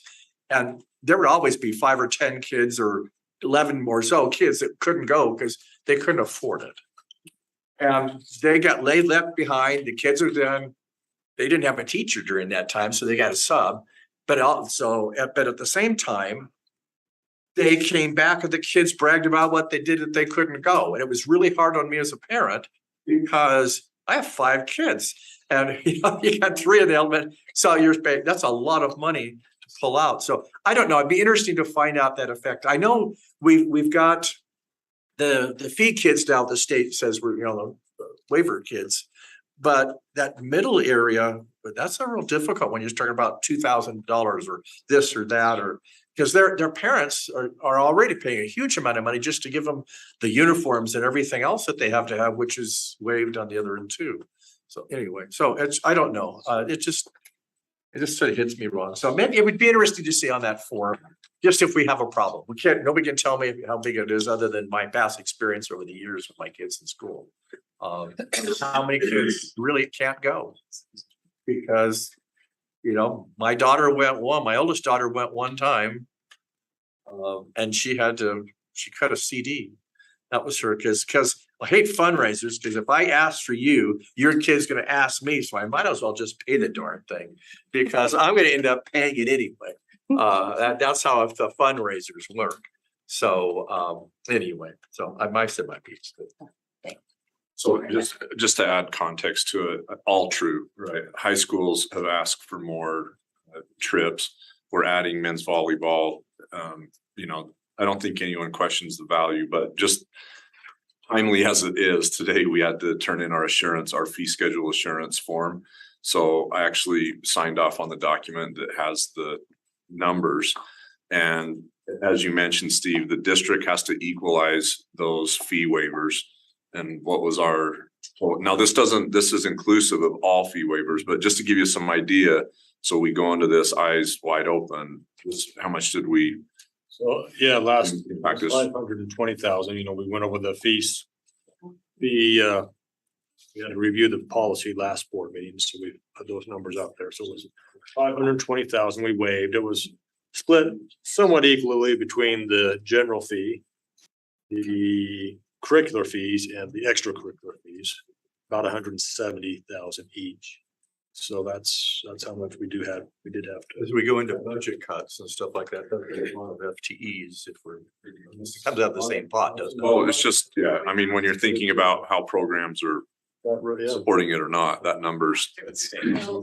And that's kind of, that's what we're trying to do. We're trying to create a balance that we're balancing burden on the district and burden on families and burden on administration, but also balancing with opportunity and experience for students. So we're just trying to balance all of that and it is tricky. It is tricky. And you talk about fundraising, there are some students and in probably every high school community, but then some communities where there's more concentration of these students who in their circle of influence, people that they would approach with a fundraising request or something, they're pretty limited in what their options are versus other high school individuals and communities. There's a lot more available and open to them on that. And fundraising in itself, it takes time and energy. It takes kids away from their studies, from their families, from their other activities as well. So all of those things we kind of really have to balance. And so this was, what we kind of came up with is this idea of focusing on costs. Somewhere in there, parents also need to take personal responsibility and become self-reliant. Well, if you look at the numbers, we applied the percentage of fee waivers with the amount waived. We're thinking around 5,000 students were affected by, or were able to, take advantage of that, of a fee waiver. So that line above, I think to your point, Steve, so that's the number of kids that actually qualified that we subsidized. So there's then that next group, right, that we don't really know what that number is. Yeah. And I think too, it's important to note that it's not only all of those groups that were sanctioned by the UHSAA. We have a lot of other clubs since this policy was written, right? It's all, yeah, all fees. Robotics, we have so many. Not too bad. Yes, so there's so many other organizations that have been added to when this policy was first created, that the 15 to 20 is pretty appropriate for how much has been added, so. I'm all in favor of allowing our students to travel. I think it's a great experience for them and they It's learn. an education. Grow from that, so. Yeah, and the nice thing is a lot of this overnight travel with the high school is the kids are at working age too, where if it means that much to them, they could possibly get a part-time job and help on their way too. And they'd have to get time off to travel. That's true. They can't get time off. But remember, we don't have that long. It can only be how many days? 5 days. 5 days. 5 days or less. So, yeah, we're trying, like I said, we're trying to kind of create some boundaries, some fences while still Providing opportunity. providing opportunities. So Have I ever told you how glad I am you're on policy committee and I'm not? it's a hard one, but Doesn't sound like a yeah. walk in the park, does it? So, but It's actually one of my favorites. just to kind of wrap up, I guess there's one other point too. Yeah, the last point was they took the multi-school exception, which was really designed for some of our athletes cross country, where if it's a smaller group, they could combine schools, which I think would reduce cost. We originally drafted that for 3 schools to join together, and feedback from that's a little bit practical. So we just reduced that to 2 and then increase the number of students that may be participating to help alleviate that. So if you have feedback, as you mentioned, or other feedback, please send it to us. And Yeah, thanks, Jeff. So I just want to what I heard for feedback was primarily on the wording about the every other 2-tier expense cap thing, to clarify that better. Is that? And are we gonna look at all about the people that aren't going? Is that feasible, or do we have? Well, that wouldn't be policy, I don't think. I don't know. No, that's not It's on, policy. We it'd could be get nice to this put on the first. form. I don't know if it's policy, but the form tells us how many people are going, but it doesn't tell how many people are being left behind. Somebody's got to pay for it one way or another. The Yeah. question you're asking is who's going to pay? Well, I just want to know how many kids aren't going. I think we could ask. There's our an ex, principals about there's it. a, Could ask for some We should ask for a information for report, the. yeah. well, I mean, it just, if they fill out the form, it'd be interesting to see, we have 125 kids go. 20 per school. We have 5 kids that don't want to go, and we have 20 kids that can't afford to go. Yeah. As we approve this, we get somebody to do it over time, as if it's an issue, if it's not an issue. I think kind of the issue there though, Steve, is rewind the clock a lot of years, and I'm in high school. If I can't afford to go, as far as my friends are concerned, I had a conflict and I couldn't go. I would never tell anybody I couldn't afford to go. And the other, Probably true. yeah, the other thing is the timing of the process. So when we get those forms that we approve at board meeting, that's Yeah, they don't. before they've even had a parent meeting, before they even know who Yeah. all is actually planning or wanting to go. So I think it would be more just some information from principals. Oh, that was another thing we put in the policy, and I don't know if you had it in there, but before the start of every school year, every high school principal will give a list of groups that qualify to travel to the school performance department. So, so with that list, maybe you could ask them to say, potential number of students that are members of that group.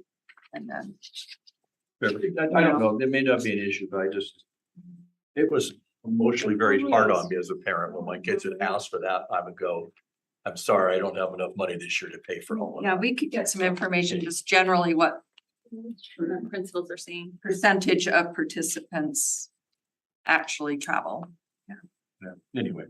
Okay, anything else to take back? thank you. Okay, all right, thank you very much. That concludes our study session for this evening. And we will reconvene in about 10 minutes for the business meeting. Thank you.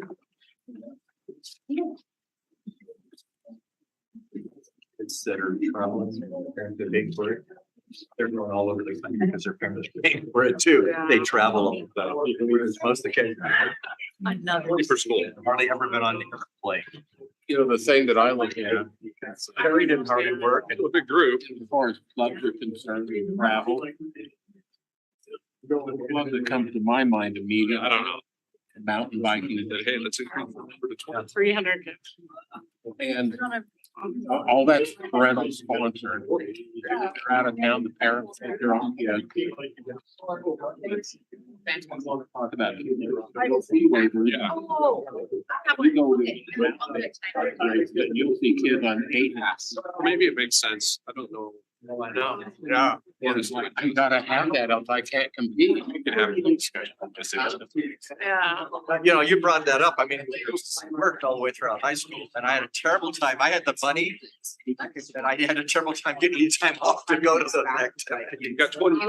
Let me off. I worked all the way through high school, but Works. I earned the money. I don't know, spend it to do that. Really interesting. Yeah. Yeah. No, they just, yeah. Take that amount of. It's just a hard group. I don't know, but I'll come back and get it. I gotta go on a meeting one. The group that we I'll take all my. very interesting. Take care of a lot of it. Every year she wins the auction. Also, We're leaving out a we're group. leaving out a large group. Well, what the problem was is they were supposed to, we weren't taking care of these. The price went up. And the price went down because they took buses. 4:30? Where cheerleaders had to fly, have a bus accommodations come up, and by the time they added it all up. Expat. I mean, worst case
Okay, we are ready to begin.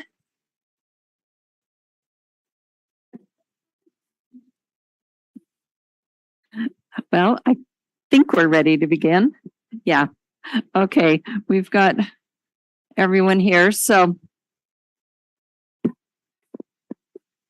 I'd like to welcome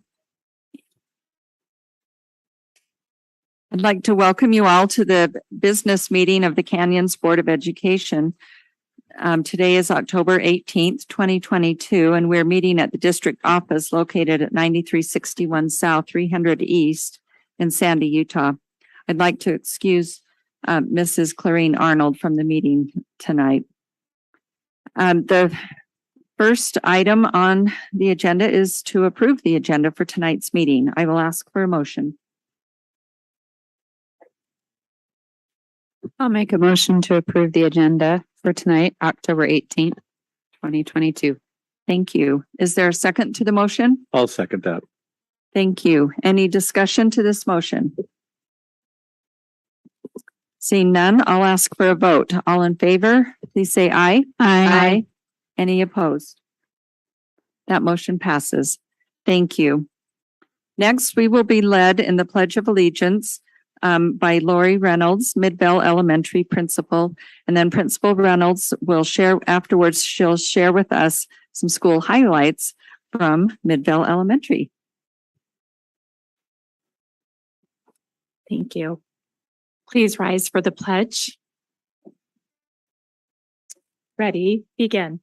I pledge allegiance to the flag of the United States of America and to the republic for which it stands, one nation, under God, indivisible, with liberty and justice for all.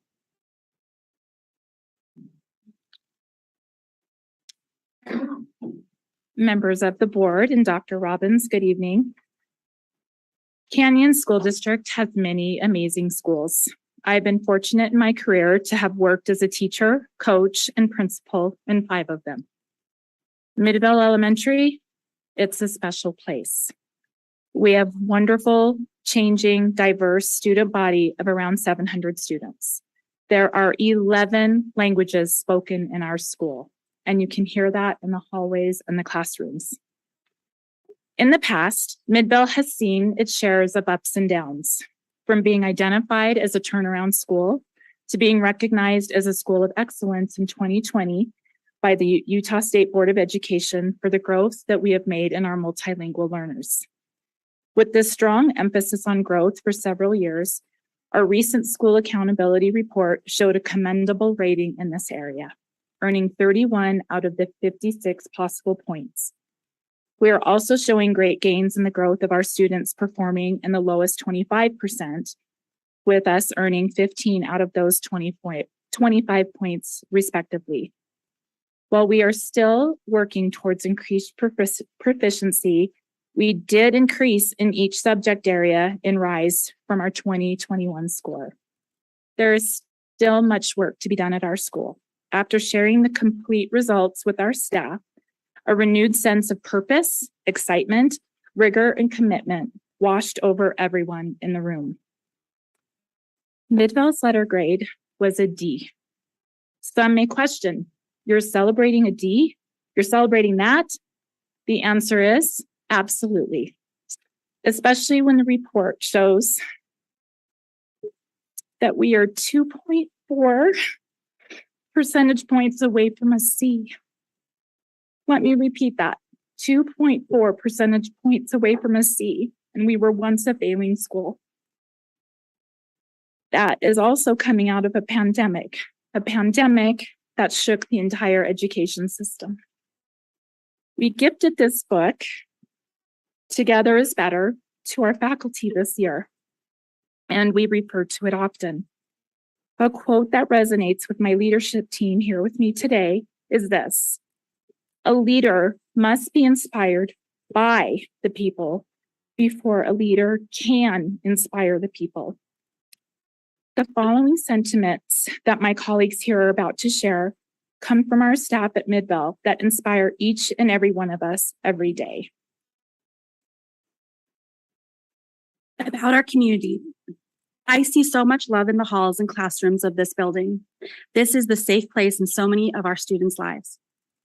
I love the sense of community at Midvale. I have felt like a member of the community the moment I stepped through the door.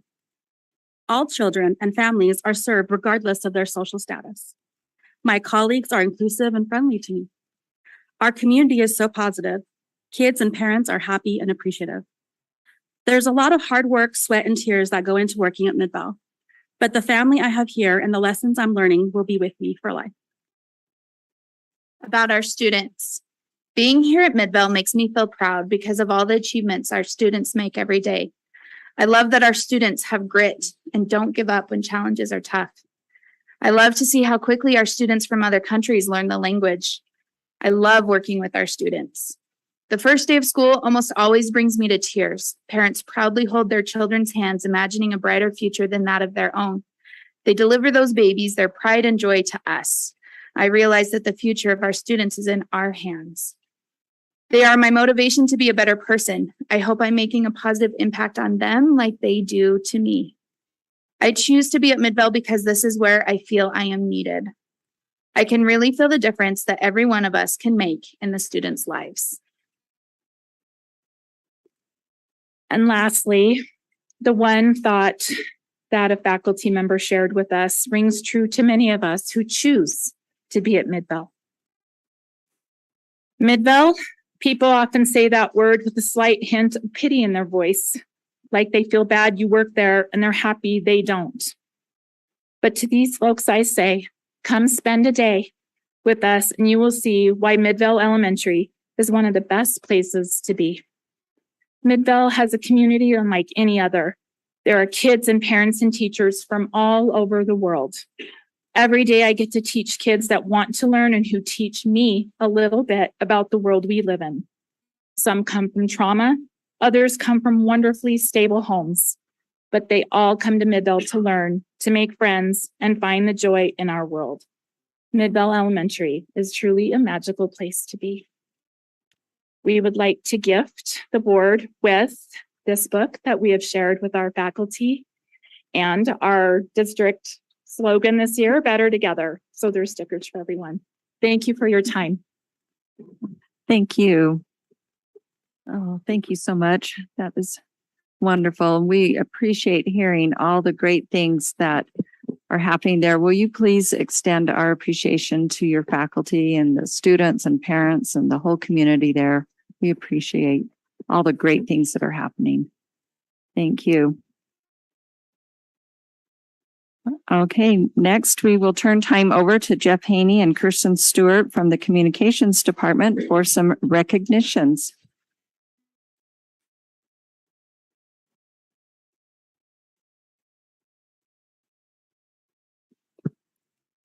President Tingy, it's so nice to hear about the accomplishments of the Midvale Mustangs. My son Jaden went there. In fact, there's a brick outside the school that says, once a Mustang, always a Mustang. Jaden. And he actually helped us pay for that with money that he earned from mowing the lawn. Yes, exactly. Mott's is in there too. So it's really good to hear all of the amazing things that are happening at Midvale Elementary School. I truly enjoyed having my son there. President Tingy, thank you so much for giving us this opportunity to recognize the achievements of students, faculty, and staff in the Canyons District. Those who are mentioned tonight will receive a letter of commendation from the board and the superintendent. Our first honorees tonight are the student athletes from Corner Canyon, Brighton, and Alta High Schools. They have fought their way into the 6A and 5A football playoffs. Brighton and Corner Canyon finished their seasons as region champions. Two of our schools won region. The Chargers are the Region 4 champs and the Bengals are the Region 6 title holders. As such, they both earned byes the first week of the playoffs, which start this week. We'll be cheering for Alta High. They face Bonneville in the first round, so good luck to the Chargers, the Bengals, and the Hawks in the upcoming state playoffs. Now we remain with our student athletes for the next honorees. These are the students who have gone above and beyond in the playing field and the classroom. In recent days, the Utah High School Activities Association has released the names of the students who are academic all-state winners for the fall sports. See that number up there? A whopping 47 students from Canyon's district high schools, Hillcrest, Corner Canyon, Alta, Jordan, Brighton. All of our high schools are represented on the list of the students who have earned those academic all-state honors. Now, this honor is reserved for senior athletes who have a 4.0 cumulative GPA or meet an index score that takes into account a student's grades and college entrance scores. A student with a 3.9 GPA, for example, would need to score a 30 or higher on the ACT in order to qualify to be on academic all-state teams. So congratulations to all of those students. If you go to our website, you'll see the list of all of our Huskies, our Chargers, our Hawks, our Beat Diggers, and our Bengals, who are members of the academic all-state teams for fall sports. We also want to congratulate the Corner Canyon Chargers boys golf team for finished second in state this year. We also wish luck to the cross-country runners from all 5 of our comprehensive traditional high schools who have qualified to compete in the state 6A and 5A cross-country meet. That is on October 25th. So good luck to them. And speaking of cross-country, the next honorees are the Albion Middle Knights. Both the boys and the girls teams won the overall first place trophies at the Canyons District Middle School Intramurals cross-country race. And that is the first event of the season for our middle school intramurals program. You can see here, Dr. Robbins is pictured with the Albion team. He was there with Dr. Dowdle to hand out all of the medals and the trophies at the event. This was such a fun day. If you've never been to the middle school intramurals cross-country race, I encourage you to go next year. In fact, all of the events in our intramurals programs are really, really fun to watch. These students, no matter where they were going to school, stood at the finish line and gave high fives to everyone who crossed that finish line. So congratulations to all of the runners, Albion, Butler, Draper Park, Eastmont, Indian Hills, Mount Jordan, Midvale, and Union. They all fielded teams, the best boys and girls from the 6th, 7th, and 8th grades ran that race. And we saw here that the Albion girls and boys walked away with the first place overall trophies. We also give a special thanks to Eastmont Middle's assistant principal, Taylor Hansen. He is the guy who spearheads all of our intramural programs. He does a fantastic job. So thank you to Mr. Hansen for all he does for our middle school intramurals program. Our next honoree is Kayla Slack from Sunrise Elementary School, and she was named by the Utah Science Teachers Association as the Outstanding Science Elementary Educator for Region 4. Now, if you remember, Nicole Sean from Brighton High School also won the Outstanding Chemistry Educator for the same association. These were announced at the association's recent conference. So congratulations to Kayla for that honor. Also, you can see here that Mr. Jameson went to Washington. Mr. Scott Jameson, who is the principal of Alta View Elementary School, recently went to DC to be honored as Utah's top elementary school principal. As you remember, last spring, he was announced as Utah's National Distinguished Principal, and he went to DC to be honored as the state's top elementary school principal. Here are some of the photographs of his trip. More is in a photo album on our Facebook page and our Instagram page. Congratulations to Mr. Jameson once again, and we are so proud that he's part of the Canyons team. As you know here, today is we're celebrating Utah College Application Month. That's a change from previous years when it was Utah College Application Week. This is a time when all Canyon School District seniors are encouraged to submit at least one viable college application. We also do a full court press to get our students to complete the FAFSA. This is documentation that's necessary for students to complete before they can qualify for financial aid. These two efforts lead our students to post-secondary education, and Dr. McGill and Mrs. Baker will talk later about all of our efforts at our high schools to ensure that our students are college and career ready and open up the door for them to pursue that post-secondary education. So President Tingy, thank you so much for the time that you grant for us to recognize those folks in the Canyon School District. Thank you for sharing all these great things with us. We really, it's just so nice to hear all these achievements, and we appreciate that. Okay, we've now come to the patron comment portion of our meeting. While not required by law, the board often designates time in meetings to listen to the patrons of the district. Patron comment time is limited to residents and taxpayers of Canyons District, students and parents of students, and current employees of the district. Patrons may provide board members with written documents. These documents should be submitted to the board secretary at the meeting or emailed to the Office of Public Communications by noon of the day following the board meeting. Time allotted tonight will be 3 minutes for individual and 4 minutes for those representing a group. It is the board's practice to listen and take notes during patron comments. The Board of Education does not discuss matters which are not on the meeting's agenda or engage in public comment on individual students to protect their privacy or individual employee issues. If a patron wants to comment on a district employee's character, professional competence, or mental or physical health, the board requests that these comments be submitted to the board in writing. However, if a patron determines to verbally comment on those personnel issues, the comments need to be civil and refrain from personal attacks, insults, defamatory, or slanderous comments about an individual. The Board of Education would like to make it clear that critical race theory is not part of the curriculum being used by Canyon School District. There are no plans to incorporate it into the curriculum or instruction in Canyon schools. The Board of Education values input on all sides of issues. To maintain decorum and respect, we ask that those in attendance refrain from applause or other types of demonstrations during the patron comment time, as well as throughout the meeting. Okay, thank you for your patience with that. This evening, we have 2 individuals that have signed up to address the board. Michelle Greiman and then Christina Stenton-Lee. So please, if I've mispronounced your name, please correct it when you come to the microphone. Michelle? Well, Michelle's not here. Okay.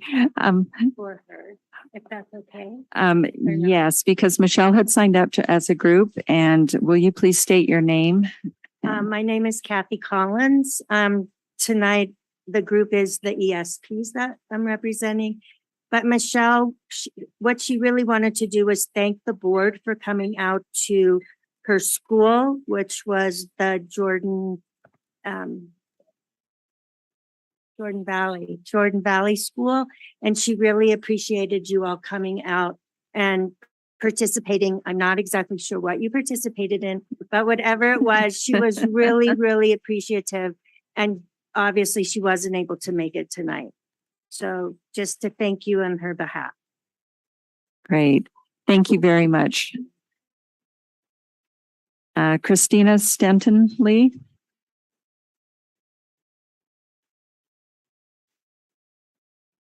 Hello, thank you, members of the board and Dr. Robbins. I am here, so my name is Christina Stenton-Lee, and I'm currently a middle school science teacher at Draper Park Middle School, and I'm actually here to speak about the current maternity leave policy.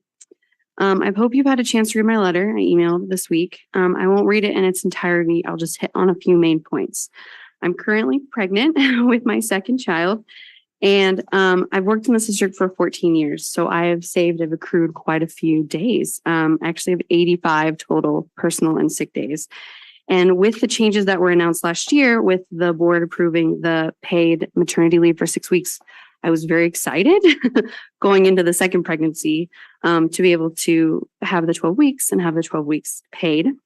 However, I went to turn in my paperwork and I found out that it is now being interpreted as I get 6 weeks paid and I'm unable to use any of my own days after that.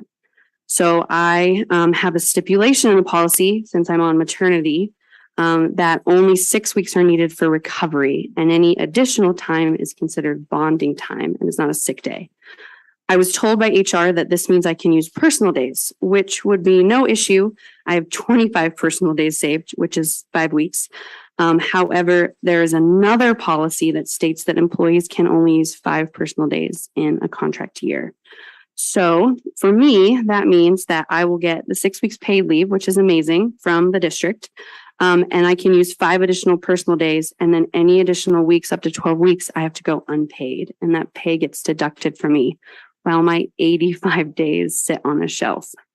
I was very disappointed in this interpretation. I was very sad to find this out. Obviously, hormones make it even worse, but I went so far as to ask HR if a note from the doctor would suffice as allowing me additional time. And I was told no, not unless there are particular special circumstances per the policy interpretation at this point. Right now, this feels to me like I'm being punished for being pregnant and having a child. I know that's not the intention of the board, and I hope that we can find something out that we can remedy this. I love teaching. I love teaching middle schoolers, which you probably, you hear sometimes, but not as often. They're so funny. I, for 14 years, have loved being with them, cheering them on, supporting them, pushing them to do their best, always being, there for them. And I love seeing their passion and joy for science. And I want to continue to do this job. I love that I can be a mom and work at the same time. I'm just asking that with those thousands of children that I've worked with, that I can now use my own days beyond the 6 weeks and get paid to bond with my own child and not have to go unpaid for that. So what I'm asking is that you either, as quickly as possible, unlock sick days or personal days so that I can use them. And I guarantee that teachers, when they come back, will be so grateful and will be emotionally, mentally, and physically ready to take on being a teacher and be so proud to continue working for Canyon School District. Thank you. Thank you.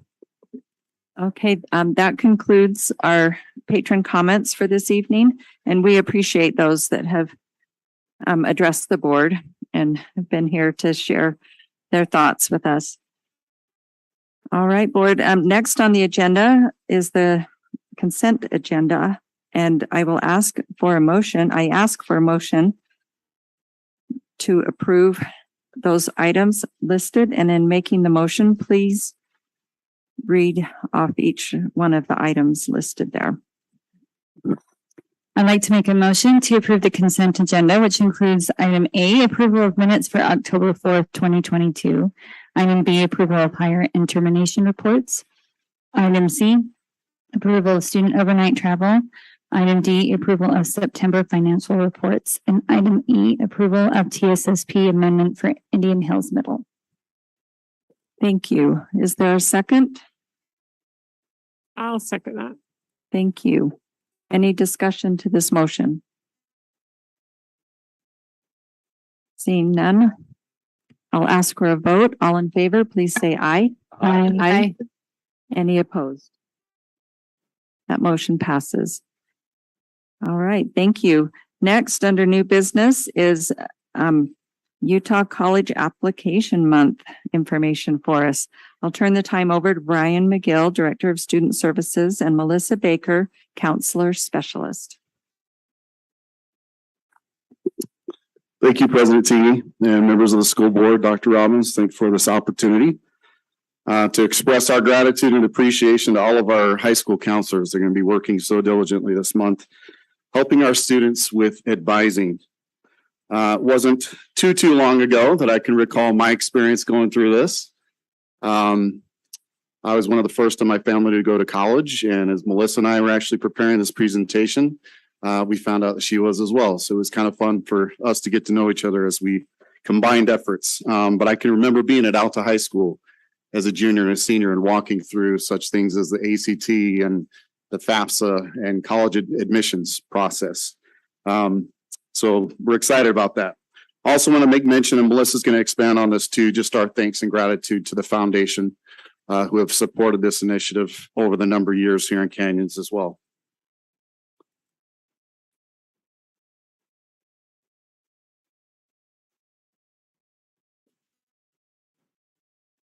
We're staring at a blank screen. We'll get that changed. It's time all for the good. jokes, Dr. Miguel. Yeah, Leon, what you got for me? He doesn't want me to steal his thunder. I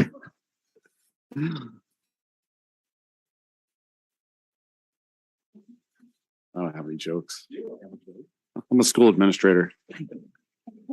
He specializes in TikTok videos that go viral or something as a I don't school even have a administrator. TikTok. What but was it? maybe some Facebook videos like, Something, hip hop right? dancing and Some things of that weightlifting, nature. Some something. weightlifting stuff. You could probably find some stuff out there, yeah.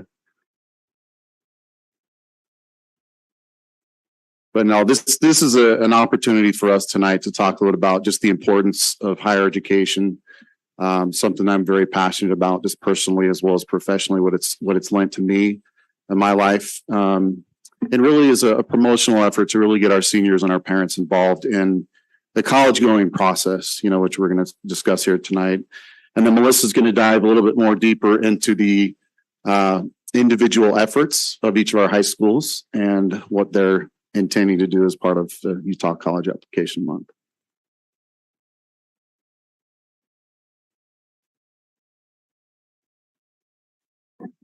So I'll just kind of remind folks that, this used to be College Application Week, and now it's month, and which gives a lot more opportunity for students and schools to participate.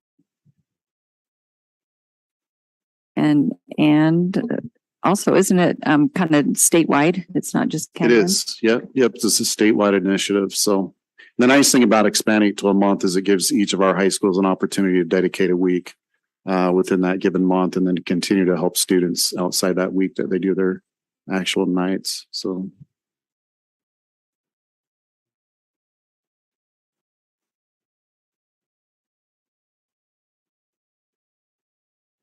I could hand hold it up here and you guys can see what I'm presenting.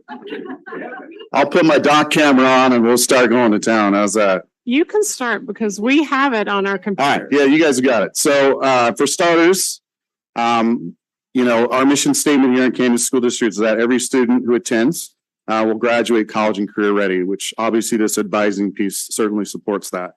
Also, as we've rolled out and unveiled our new strategic plan, as you look at the access and opportunity component of that and the success criteria, that we also want to help our students and parents prepare and transition from one grade level to the next. So elementary to middle school to high school, and then we have an obligation to help, obviously, our seniors make that transition to higher education as well. Our counselors do a tremendous amount of efforts with regards to this month. Having been a former school counselor myself, I know the efforts that go hand in hand into this process as part of their four-prong approach of their practices. Individual planning is a part of that. And so a significant portion of their job is simply advising and helping students make these transitional decisions from year to year. They also help them create a 4-year plan so that the students can take the right classes during high school and beyond to help prepare them for the admissions requirements at each of the schools that a student is looking to attend. Also in Kansas School District, we have our high quality learning component. And I thought it'd be kind of fun to just highlight some of those things that we do to help kids plan and prepare for college, academically speaking. So we have the advanced placement program, which just in taking a look at some numbers, we've had over 2,400 students participate in that and almost 4,000 exams. And we have about a 72% pass rate with all of our students that take AP, which is pretty exceptional. With concurrent enrollment, we have a very similar number, about 2,400 students that participate and 4,800 courses enrolled with those 2,400 students. Our IB program, as validated by Mr. Levitt today, we have 160 IB students that participate in junior and senior years at Hillcrest High. And the Step to the U program, which I had a hand in creating here a few years back. It's been a lot of fun to be able to see the students that have transitioned through the Step to the U program with the 6 cohorts we've offered. To date, we've had 280 students that have participated in the Step to the U program, like I said, over the 6 cohorts. And collectively, they've saved about $4.2 million in university tuition savings, which is just absolutely incredible. And it's something that obviously is unique to Canyon School District. We're the only district in the state to offer up this unique early college pathway for students. We've offered it out to high school, go figure as to why. But we are going to be expanding that to Jordan High School for this fall. So I've been working with Dr. Eschler, and we're putting things in motion to expand that out and get students at Jordan High School participating in that, which we're pretty excited about, with the eventual goal of getting all of our high schools on board. Also, as part of this, we have several staff that help support this process, right? So our guidance counselors, I think we also need to make reference and mention to our CTE coordinators, our college access advisors, they're at Jordan and Hillcrest. And then we also have scholarship/FAFSA advisors at many of our high schools as well. They all play a very pivotal role in that process. I thought it'd be good to just walk through the benefits of post-secondary education. This is secondhand to most of us, but as I would always counsel and advise kids, there's extrinsic benefits that come from pursuing a higher education degree, but there's also, bless you, there's also several intrinsic benefits that students earn and obtain as well, and I want to kind of highlight those. So I pulled some data from the Utah System of Higher Education.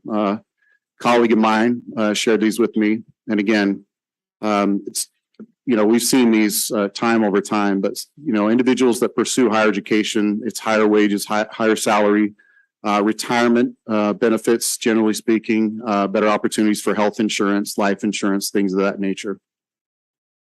As we talk about post-secondary education, I think it's critically important to make sure that we encapsulate those students that are part of the career and technical education program. So students pursuing certificated programs, associate degrees, and each degree thereafter. Just in sharing some salary data, looking at 1 year before graduation and after, you can see the median rate for certificated individuals there, and then associate degrees, a pretty significant jump in median salaries for both. And looking at this particular table, this crosswalks associate degrees and certificates, looking at the Department of Workforce Services high wage, high demand jobs. And as I was doing a little bit further data analysis and research looking at DWS, most of these are pretty parallel with each of the different degree seeking levels. So for example, computer and IT tend to be a big one. Construction management, nursing, medical, automotive, finance, business management, specialized health tech programs, as you can see in the list there. Such things as radiology, occupational therapist, respiratory therapist, engineers, and legal. And if you look at our current CTech campus and the programs that we're offering, again, very parallel programs with those high wage, high demand job earnings. And as part of this is in our conversation on the point development in our board study session, I think there's an exciting opportunity ahead of us in terms of being able to maybe expand some of those STEM-based approaches in looking at CTech for Canyon School District.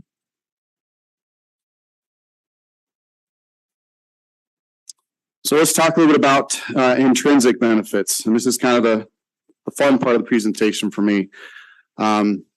So students walk away, being able to critically think and analyze, right? Effectively communicate, serve their community. They're more educated, informed, and they're contributing citizens.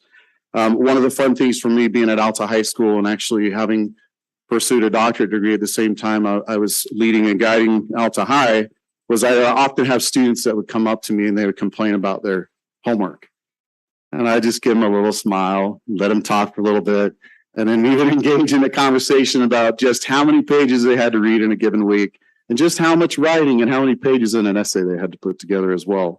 So it made for some fun conversation, but lifelong learning is obviously a critical element to higher education as well. And the most exciting thing for me as a guidance counselor and me personally and professionally speaking, in choosing a different career path that my father did and my grandfather and my uncles, which is more in the construction trades. I always knew I wanted to make a positive impact and difference in the lives of youth and working with kids and advocating for them. And so as I got into PLTs, I've shared with you many times over, it kind of helped springboard that particular career. And I never would have guessed, but 14 years in higher education and 5 degrees later, it's allowed me that very opportunity to have a positive impact, influence, and difference in kids' lives, which to me is the most meaningful part of my higher education. And then lastly, just talking a little bit about admissions and affordability. So as part of Utah College Application Month, we've got all the UC schools that are waiving their admissions fees, as well as Westminster. BYU and Ensign do not. This is obviously a huge cost savings to students and parents, so we're helping them with that affordability aspect to transitioning to higher ed. Counselors assist every senior in filling out one application during the school day, and Melissa's going to dive a little bit further into the depth as to what those high schools are doing specifically. And then another big part of our recent conversation in our Access and Opportunity Focus Group is just the emphasis on the free application for federal student aid. Having worked myself at the Board of Regents office for 5 years, this was always and still is a huge, promotional campaign effort that we've got to get out to parents. Because I think a lot of parents, at times they feel like it might be a waste of time or their kids may not qualify for particular funding. But that's not the case. So some priority items there. First off, it's required for several scholarships, several institutions across Utah. So we want to encourage students to apply so that they can qualify for those. There's federal and state grants. In fact, Utah leads the nation in that. We receive more grants for students in higher education than any other state. Big part of the reason as to that is we have a lot of individuals that get married young and qualify for those grant-based opportunities. So important to notice that. Work study options. So students can actually get tuition reimbursement or reduced tuition. The other thing that work study allows students to do is work on campus. So they're close to their classes, close to studies, that interconnectedness, that experience of being, on a college campus. And then student loans. Any and all students, despite what parents might make, could qualify for an either subsidized or unsubsidized Stafford loan. Those are generally lower interest than a lot of your private banks and credit unions. And they allow for deferred interest while students are in school for the subsidized loans. And then there's other rewards and incentives like public loan forgiveness, which if students are graduates pay back on that loan for 10 years, they can actually get the rest of it waived if they're in the public service sector. And then also as part of FAFSA is the repayment flexibility and deferment options that come with student loans. So a whole host of means and ways to be able to help students and our parents. So the two goals, as I turn it over to Melissa, first off, complete at least one college or university application during the school day, and then obviously complete the FAFSA. So without any further ado, I'm going to turn some time over to Melissa, who's one of our counselor extraordinaire. And I say that because she's going to share a little bit about the great work that Jordan High School, where she came from, did with FAFSA participation rates. So without any further ado, I'll turn some time over to Melissa. I'm excited to speak to you today. The last time I spoke to a school board was when I was 10 years old. I was advocating for some change in California, and so now I'm back. So I just want to highlight some of the different things that the high schools are doing through College Application Week. And you'll see on the next slide just a couple of the different pictures that the high schools have with the different students. And then there's one of Mr. Spears at Jordan High School, and you'll see a giant pile of different swag and different things that they bought as incentives to get students to fill out those applications and fill out those the FAFSA during the week that they were doing Utah College Application Month. So it's really exciting. The students have not only the opportunity to fill out those applications, but earn some prizes also on the side. So Alta actually already had their college application week at the beginning of October, and they started out with a wonderful kickoff assembly where they had different college reps talking about their different universities and colleges, and kind of just that, why go to University of Utah or why go to BYU? And then each of those counselors at Alto went into English classes throughout that entire week and helped students fill out applications kind of based on what college they were wanting to attend. And so that whole week is just really dedicated to that time to help those seniors. And then at Alta specifically, what was really cool is they stayed after school to help those seniors that maybe didn't have an English class on campus. Maybe they were taking some online classes or home and hospital, just different kinds of, situations that students are in. And so offering that availability after school was, I just think, really important for those students and those families. And then obviously wearing that college gear and promoting the schools that they want to represent. So, and then Brighton, they actually already did their Utah College Application Week as well. They actually went into their flex periods that they had every day, which is just kind of a shorter time, and separated those students by college. I can, thanks. Appreciate it. So also they had kind of outside of their building a banner, like a UCA, now we're changing it to UCAM, I guess, banner where once the students applied for school, they got to sign as they applied to school or to colleges. SWIG also donated a bunch of drink cards and food cards. So it was just, another incentive for school or for the students. And then you'll see Corner Canyon, actually the only school that is left that has Utah College Application Week is Hillcrest, and theirs is next week when we get back from fall break. But Corner Canyon, kind of the same thing as some of the other high schools that we've highlighted, but they also had a lot of parent volunteers coming in and helping seniors fill out applications, which is always necessary. There's an app, if you're familiar with it, it's called Keys to Success, that has a lot of scholarship opportunities.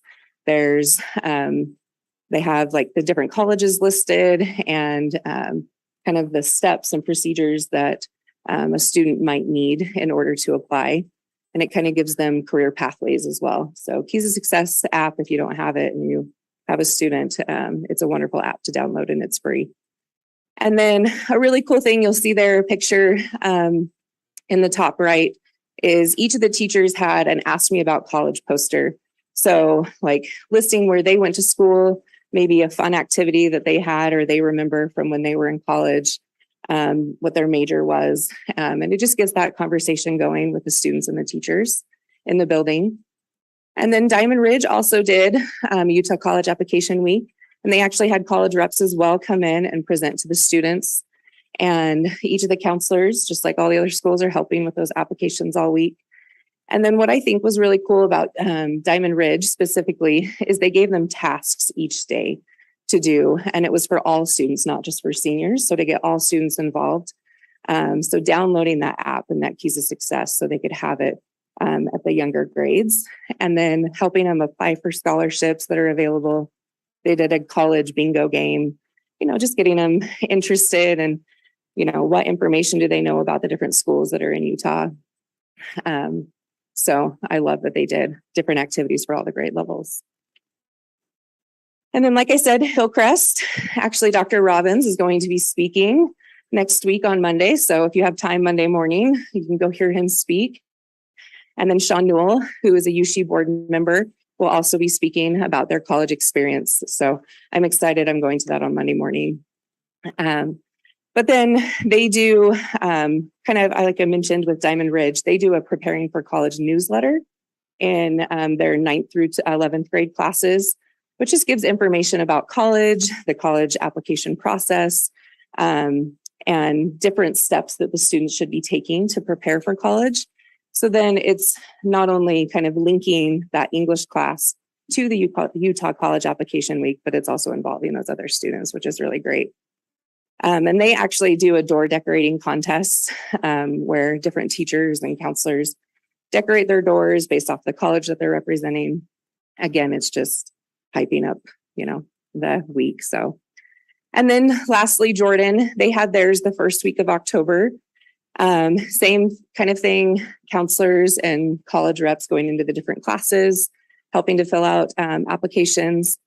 What I thought was really cool is they also had different breakout sessions based on maybe a student didn't want or wasn't thinking they wanted to go to college right away.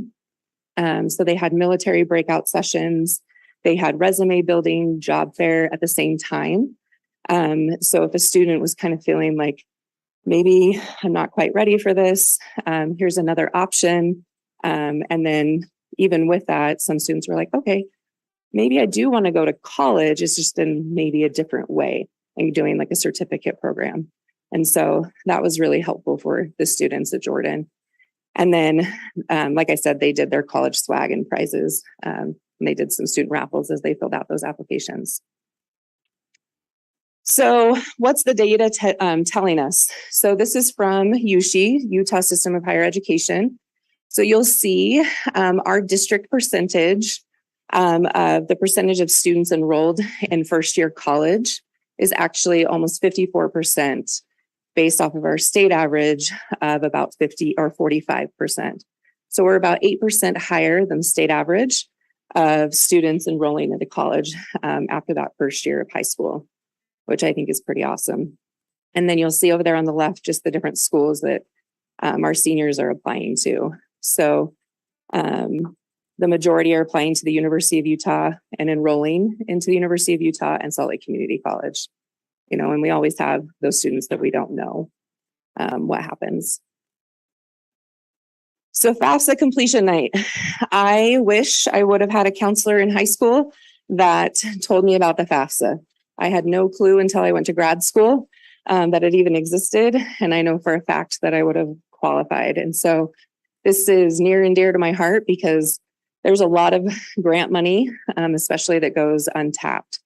And so if you're not aware, each of our high schools offers a FAFSA completion night for the seniors and their families.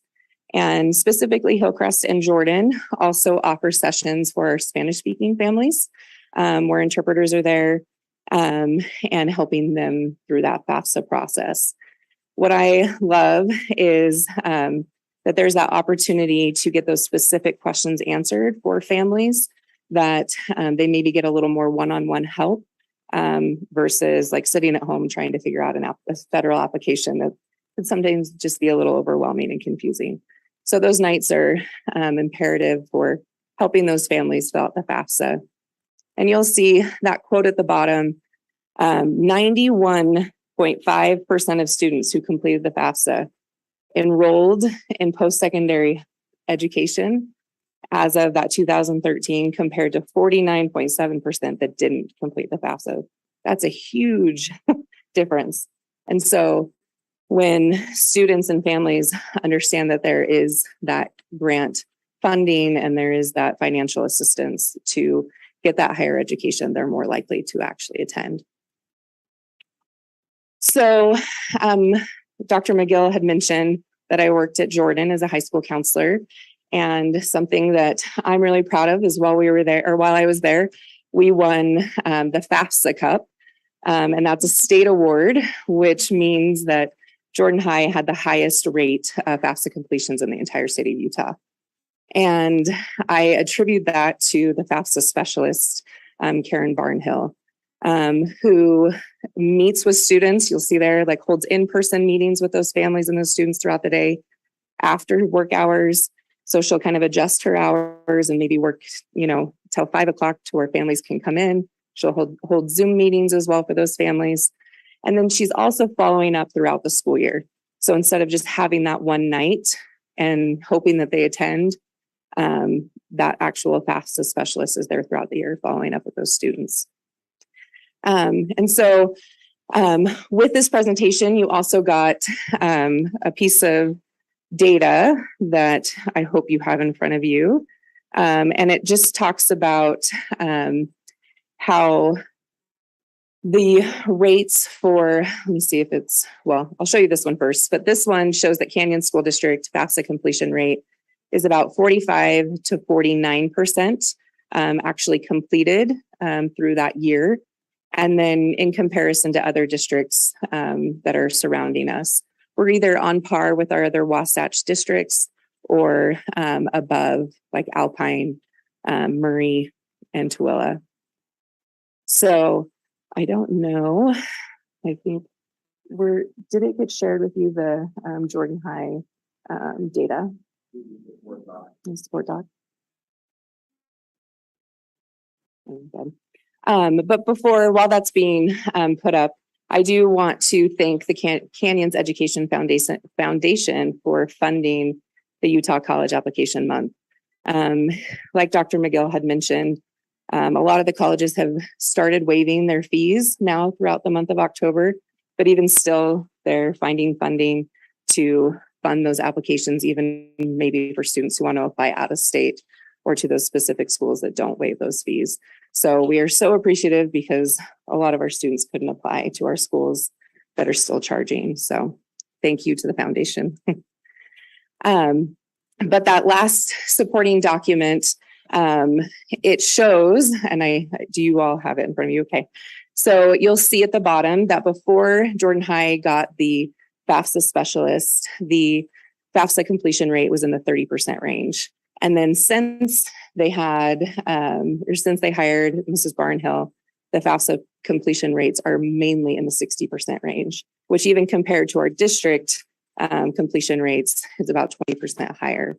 So just encouraging, there it is, other schools and that support of getting that college access advisor, FAFSA specialists at each of the high schools, and just how much it increases that FAFSA completion rate. The numbers, I mean, they speak for themselves. So, and hopefully Jordan wins another award. And then the other high schools can just start passing that trophy along. So thank you for allowing Dr. McGill and I to present on Utah College Application Month. Have any questions? Thank you. Any comments or questions, board? Mrs. Nybar. Mrs. Schill and I were looking at the difference after the FAFSA specialist was hired. It looks like that was a really appropriate use of funds. Yes. It's paying a lot of dividends. So that's just great to see that dramatic increase. Thank you. Thank you. Any other comments or questions? Yeah, I'd really like to thank our staff. I know they go an extra mile on this every year, putting in a lot of extra time. And they make a big difference. If they can get a kid through college that's never been through college, and I joined that group, I'm the first kid in the family, the only kid in the family that's gone to college. It changes history. It really changes history. So that's exciting to see them do that, and especially the FAFSA thing. So thank you so much for what you're doing. Yes, thank you. It's exciting. And I think one of the secret sauce elements is the excitement that the counselors and the those that are assigned to help the students. I mean, their enthusiasm is contagious. And I think for many students, the first time they might catch a glimpse of something that they'd never thought of before could be possible in their lives. And it is really exciting. So thank you. And please extend our appreciation to all those that are helping out at the schools and helping students, not only this month, but throughout the year. Thank you.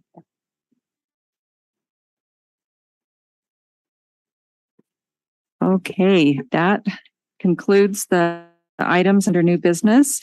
We'll next turn to staff comments. We'll hear from Superintendent Robbins first, and then Mr. Leon Wilcox, Business Administrator. Thank you, President Tini. First up, just want to share our condolences with Denise Haycock, our foundation director, and her family. Her mother passed recently, as we know. So just as we were showing appreciation, I think that was in order as well. So last week I got an email from Richard Stoll from USBA requesting that CSD present on our strategic vision and process at the winter conference. So I thought that was very flattering and pretty awesome that USBA, Amber, your team would think of us. So that's terrific. So I guess I told him I'd respond tomorrow I have a few different ideas if you're interested. I don't know if, that might be a panel type of setting or if you all want to participate and we can do something like that, or if you want to assign it somehow. But I think it's a great opportunity. You think about the process that we went through. There's really a lot to learn, right? Some districts may or may not choose to use a consultant, especially if they're smaller. But I think the foundation and the process of stakeholder feedback and really developing those priorities and that vision could be done really by any district. So I'll just, any thoughts or comments on that, what you'd like me to do? I've seen some heads nodding like they agree with you that it's a good idea. I don't know if there's any specific suggestions. Anyone? So I'm okay to commit that we'll do The something January conference. in midwinter conference. So Yeah. I think, I mean, I don't know how you all feel. I think there's tremendous value in other state and local board members being able to ask questions of you as fellow board members. I think, that you learn best many times your peers. And I think that might be something that we'd want to do. So, but we can put some other ideas together. If you guys are okay with it, I'll let Richard know that we'll commit to presenting. Is that? Yeah. We don't need to have our slideshow done by tomorrow. Just give him a commitment. Right. I would say thank you for looking into that.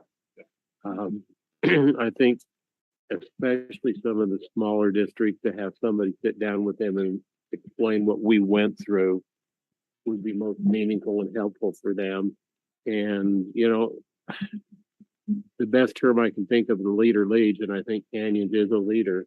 And if we can help others become better and cut through some of the stuff we had to learn the hard way, it would be most beneficial. Okay. Mrs. Oakes has some feedback, and then Mrs. Schill.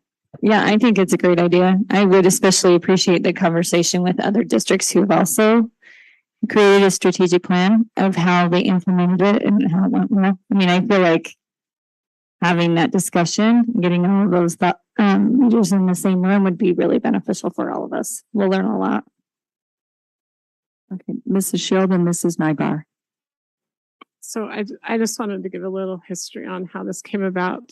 So our board of directors, which Mont is on that board of directors, at our last meeting, we went through and asked them to come up with ideas on what they wanted to have breakouts on for the session. And the number 3 things, and then we got to vote on the different classes. But the third thing that board members wanted from the board of directors was talking about vision, mission, and strategic plan. So anyway, so it's something that boards are interested in. And then I think that Rick has a really good perspective because he did it in JUAB and then with our district. So he does have the experience of doing a rural district and then a larger district. So I think that'll be great. And I think it also would be good if the superintendent's there and then maybe a couple of board members. And there's 2 classes, so you could do 2 different groups. Yeah, so there's 2 sessions. So just maybe be thinking about that and let him know if you'd want to help with that. Yeah, so that'd be great. So thank you. Okay, Mrs. Nybar. I was just thinking along with that, it might be neat to have it be a little thinking out of the box and more workshop where you present at the beginning, but then there's an opportunity for those smaller districts to sit around at a table with questions and do more workshop than just a thought I had, because I think you're such a good facilitator of that, and they could come away with a real takeaway, to their distric's needs. Less of me, the better. Oh, no. That was not my thought process. No, I was just thinking where, you present at the beginning, but then there's a couple different tables and districts talking, and they can come away with kind of some tailored ideas towards their needs, because you've done small and big. So That might be neat. Okay, any other comments? Okay, I too just want to thank Principal Reynolds at Midvale Elementary and her teachers and staff. Just that was great to hear from her. Also, just want to give a shout out to External Relations for Apex Awards. That was awesome. That was a very emotional night, and just to all of our award winners, congratulations, very well deserved. So awesome there. And I just want to give a shout out to our middle school student. I don't know their name, but the kid in the shark pajamas at the cross country meet, they're all lined up to get ready to run, and this kid's in shark pajamas. So you could see mom said, "Get up, you're running in the cross country meet." "No, I'm not." "Get up." "Yes, you are." He showed up in his full on shark pajamas. I mean, that kid, he gets the best dressed award for the meet, but it was pretty awesome. And there were hundreds of people there and to support our student athletes. So congratulations to all of them. That's all. Thank you. Mr. Wilcox? Thank you. Just a couple things. My boy last night reminded me that tomorrow is the end of the first quarter. So it's gone by very fast. So thank you to all our employees who've gotten us through this start of this first year. It's gone very well. So thank you to them. That October being Principals Month, I just want to give a big shout out to all the principals. We had Laura here, who's tremendous, and we have another 40 plus who are there. I've been talking with several of those the last couple of days, trying to get our school fees surveys done, and they're just so passionate about that. School accountability grades came out. We had several, grades. We'll go over the grades in a future meeting, but some great grades, but they're also passionate about what they do. And, we saw it tonight from Lori. So big thank you to all of our principals out there for all they do. That's all I got. Thank you. Okay, we'll have board comments. This evening, let's start with Mrs. Schill.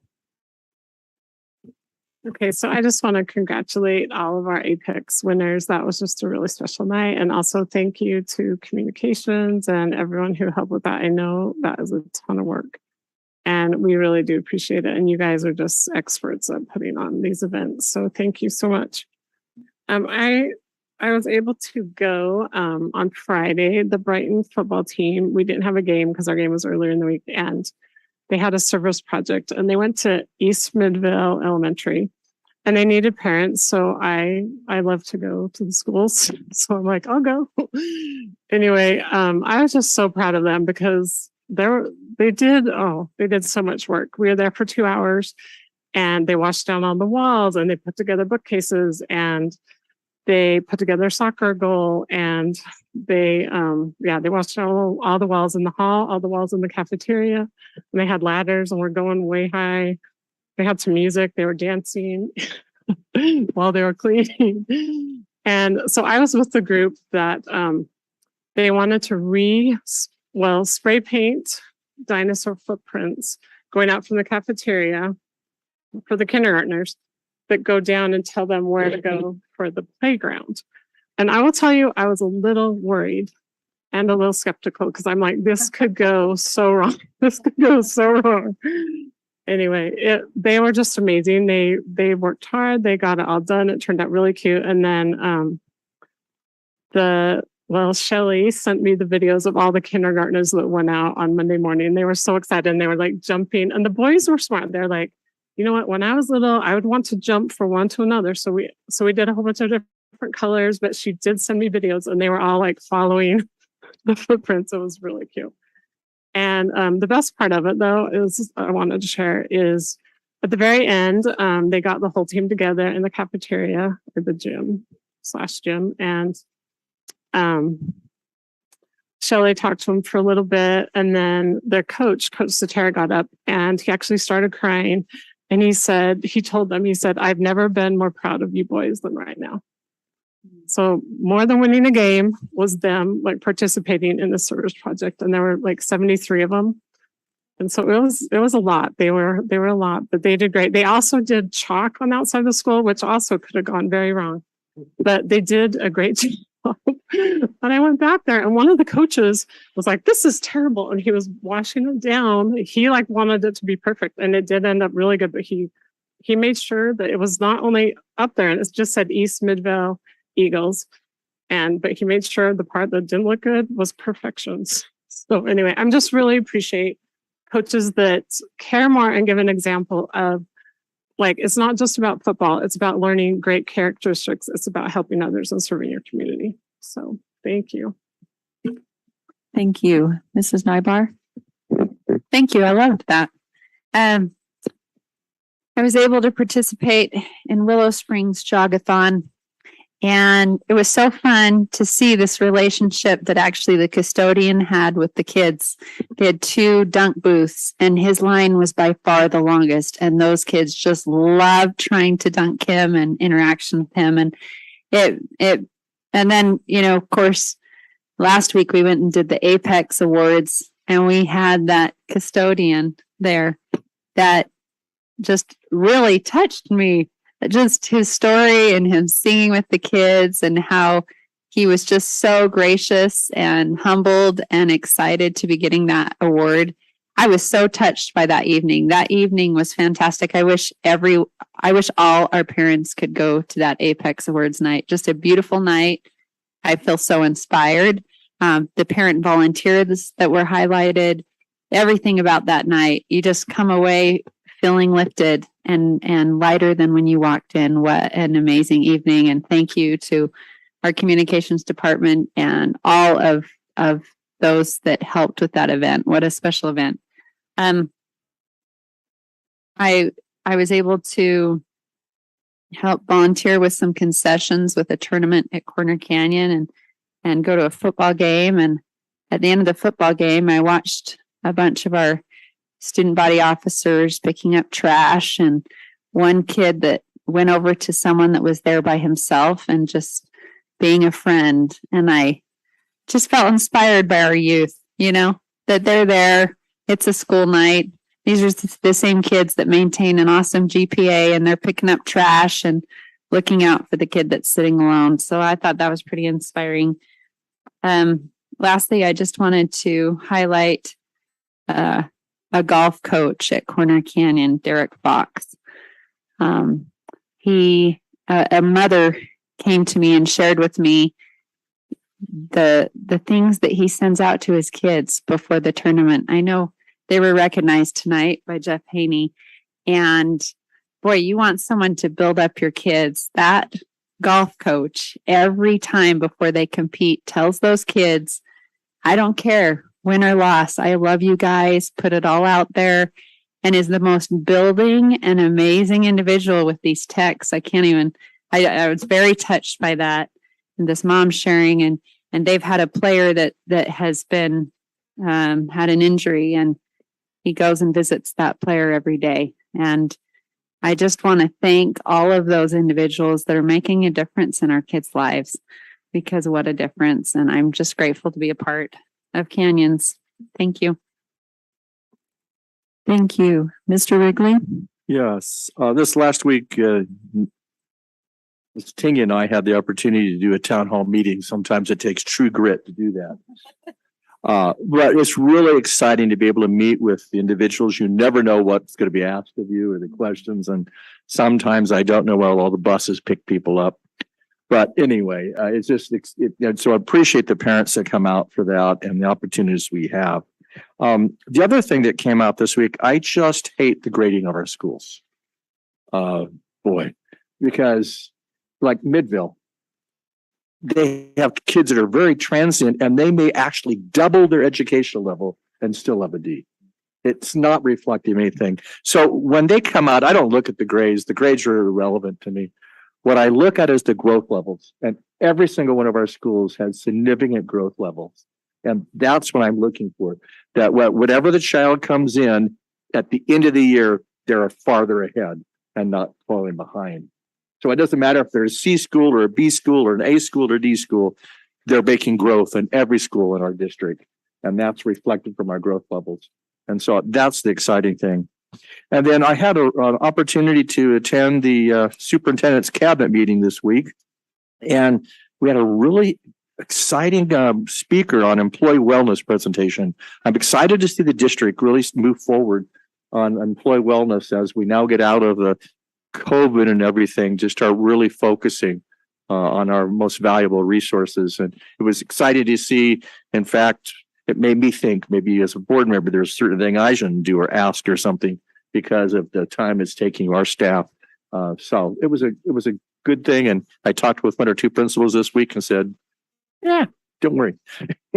Anyway, so thank you so much. Thank you. Mrs. Oaks? Thank you. I want to echo what was said about the Apex Awards. I don't know how Jeff and Kirsten do it. You guys are amazing. I also really enjoyed the USBA fall regional meetings and want to thank Amber for that. I always find a lot of wisdom and insight from meeting with the other members of USBA and getting their perspective. There's a lot of strength in that room.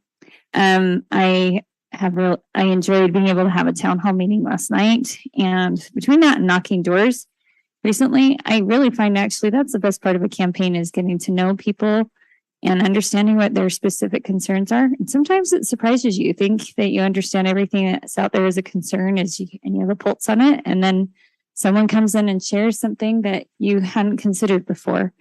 And I really appreciate that. I appreciate how responsive and open Superintendent Robbins is to the concerns that we share with him from the public and how that process all works. So I want to echo some of what was said about some of our great coaches and mentors. I know that the golf coach that Ms. Nyberg mentioned, he really is a remarkable human being. And a close friend of mine, her son has been in ICU for a month and a half with some major issues with his brain. He's had some strokes and seizures connected to infection that began with a sinus infection. And he was on the golf team, and Derek was up there, and him saying to this kiddo, "Come back and play golf with me," was one of the first times he responded, coming out of what was akin to a coma and after brain surgery. So I really have profound respect for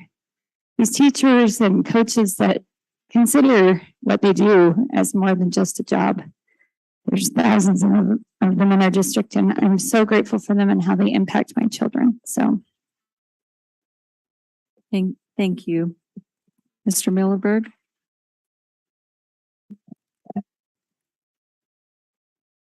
I guess I'll finish the meeting by going back to the beginning of the meeting. When Principal Reynolds was speaking to us, to me, I don't know if to anybody else, it was pretty obvious that she was becoming pretty emotional about Midvale Elementary. And I want you to know that even though it's October, I may suffer from some allergies, and you may confuse it with being emotional, but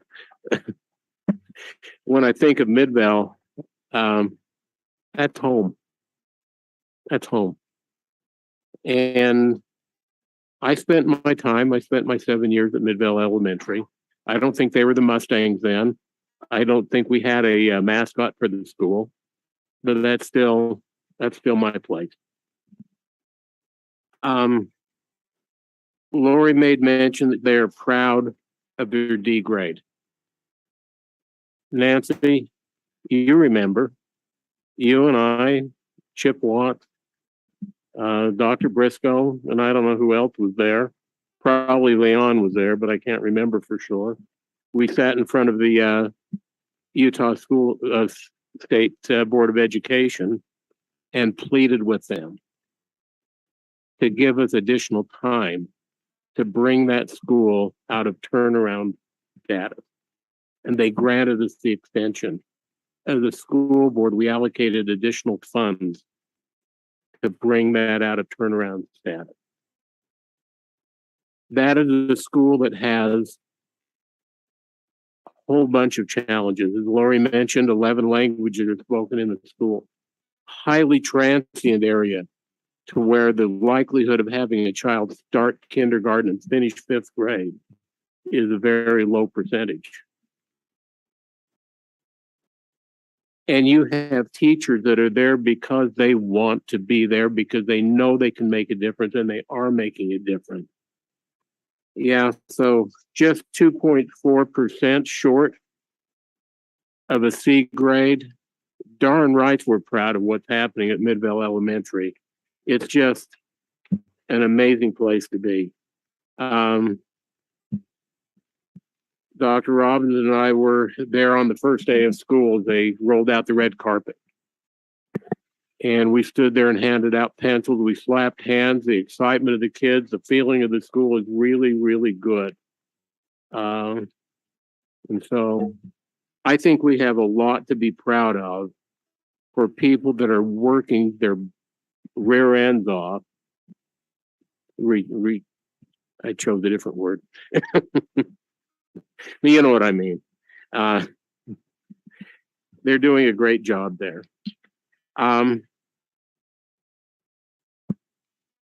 Since we last met, I was able to attend the Hillcrest School Community Council meeting. Things are going well at Hillcrest. They were happy about where they finished up with their grades as well. Before this meeting, I was over at Mid-Valley for their community council. They're excited. They increased their grade level by 1. So they're excited. Good things are happening there. I don't know if this is what the lady meant when they were talking about saying thanks for what happens at Jordan Valley School. Kirsten and I know what happened last weekend at Jordan Valley School. They had their homecoming dance. That is just such a fun thing. It is amazing. I'm going to mix religion with politics maybe a little bit here. But an LDS stake from the Willow Creek area had 2 wards that came and provided dance partners and entertainment for the students at Jordan Valley. Kudos to those kids. They came ready to dance. They came ready to play. They came to engage with the students at Jordan Valley, and they did an absolute great job. It was amazing. Nancy, you probably know who Jarvis is. I don't know how many other people know who Jarvis is, but a few years back, Jordan Valley rebranded themselves. Jarvis is their mascot. Jarvis is a chameleon. And Principal Stacy Nossinger gave me a Jarvis.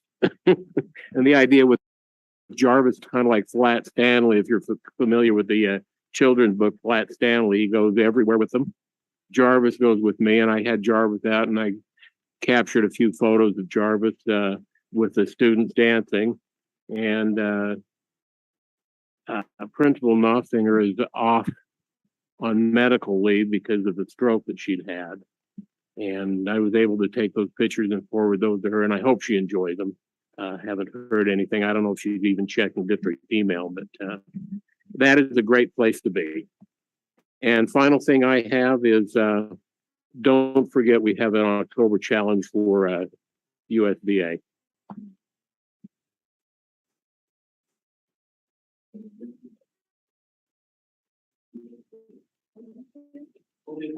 We won in September. Yes, it was on, you didn't read the email, man. Yeah, we won. Yes. Woo. I doubt we can win again. Well done. I didn't know that. Yeah, we did win, but I haven't seen the prize or whatever, but We'll be looking in the mail. okay.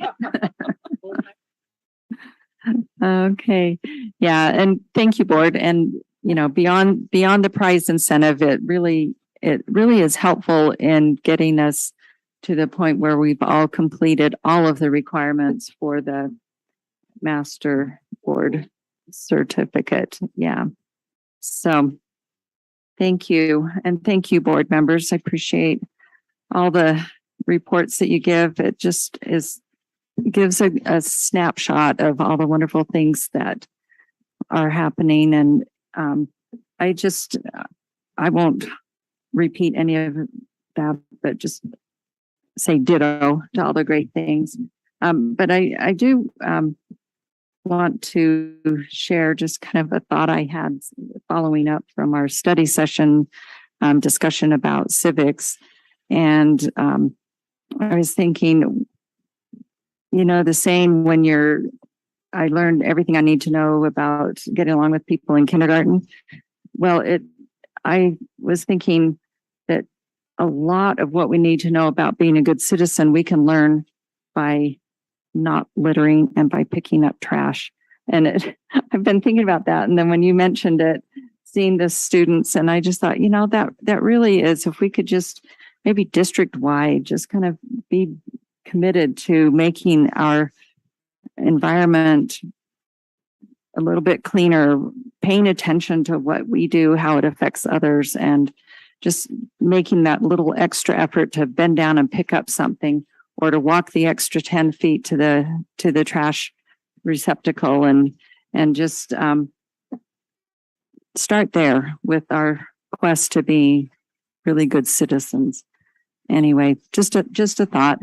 And unless there's anything else, anyone? All right. I think that concludes our business for tonight's meeting. Thank you for all that have participated, and the meeting is now adjourned.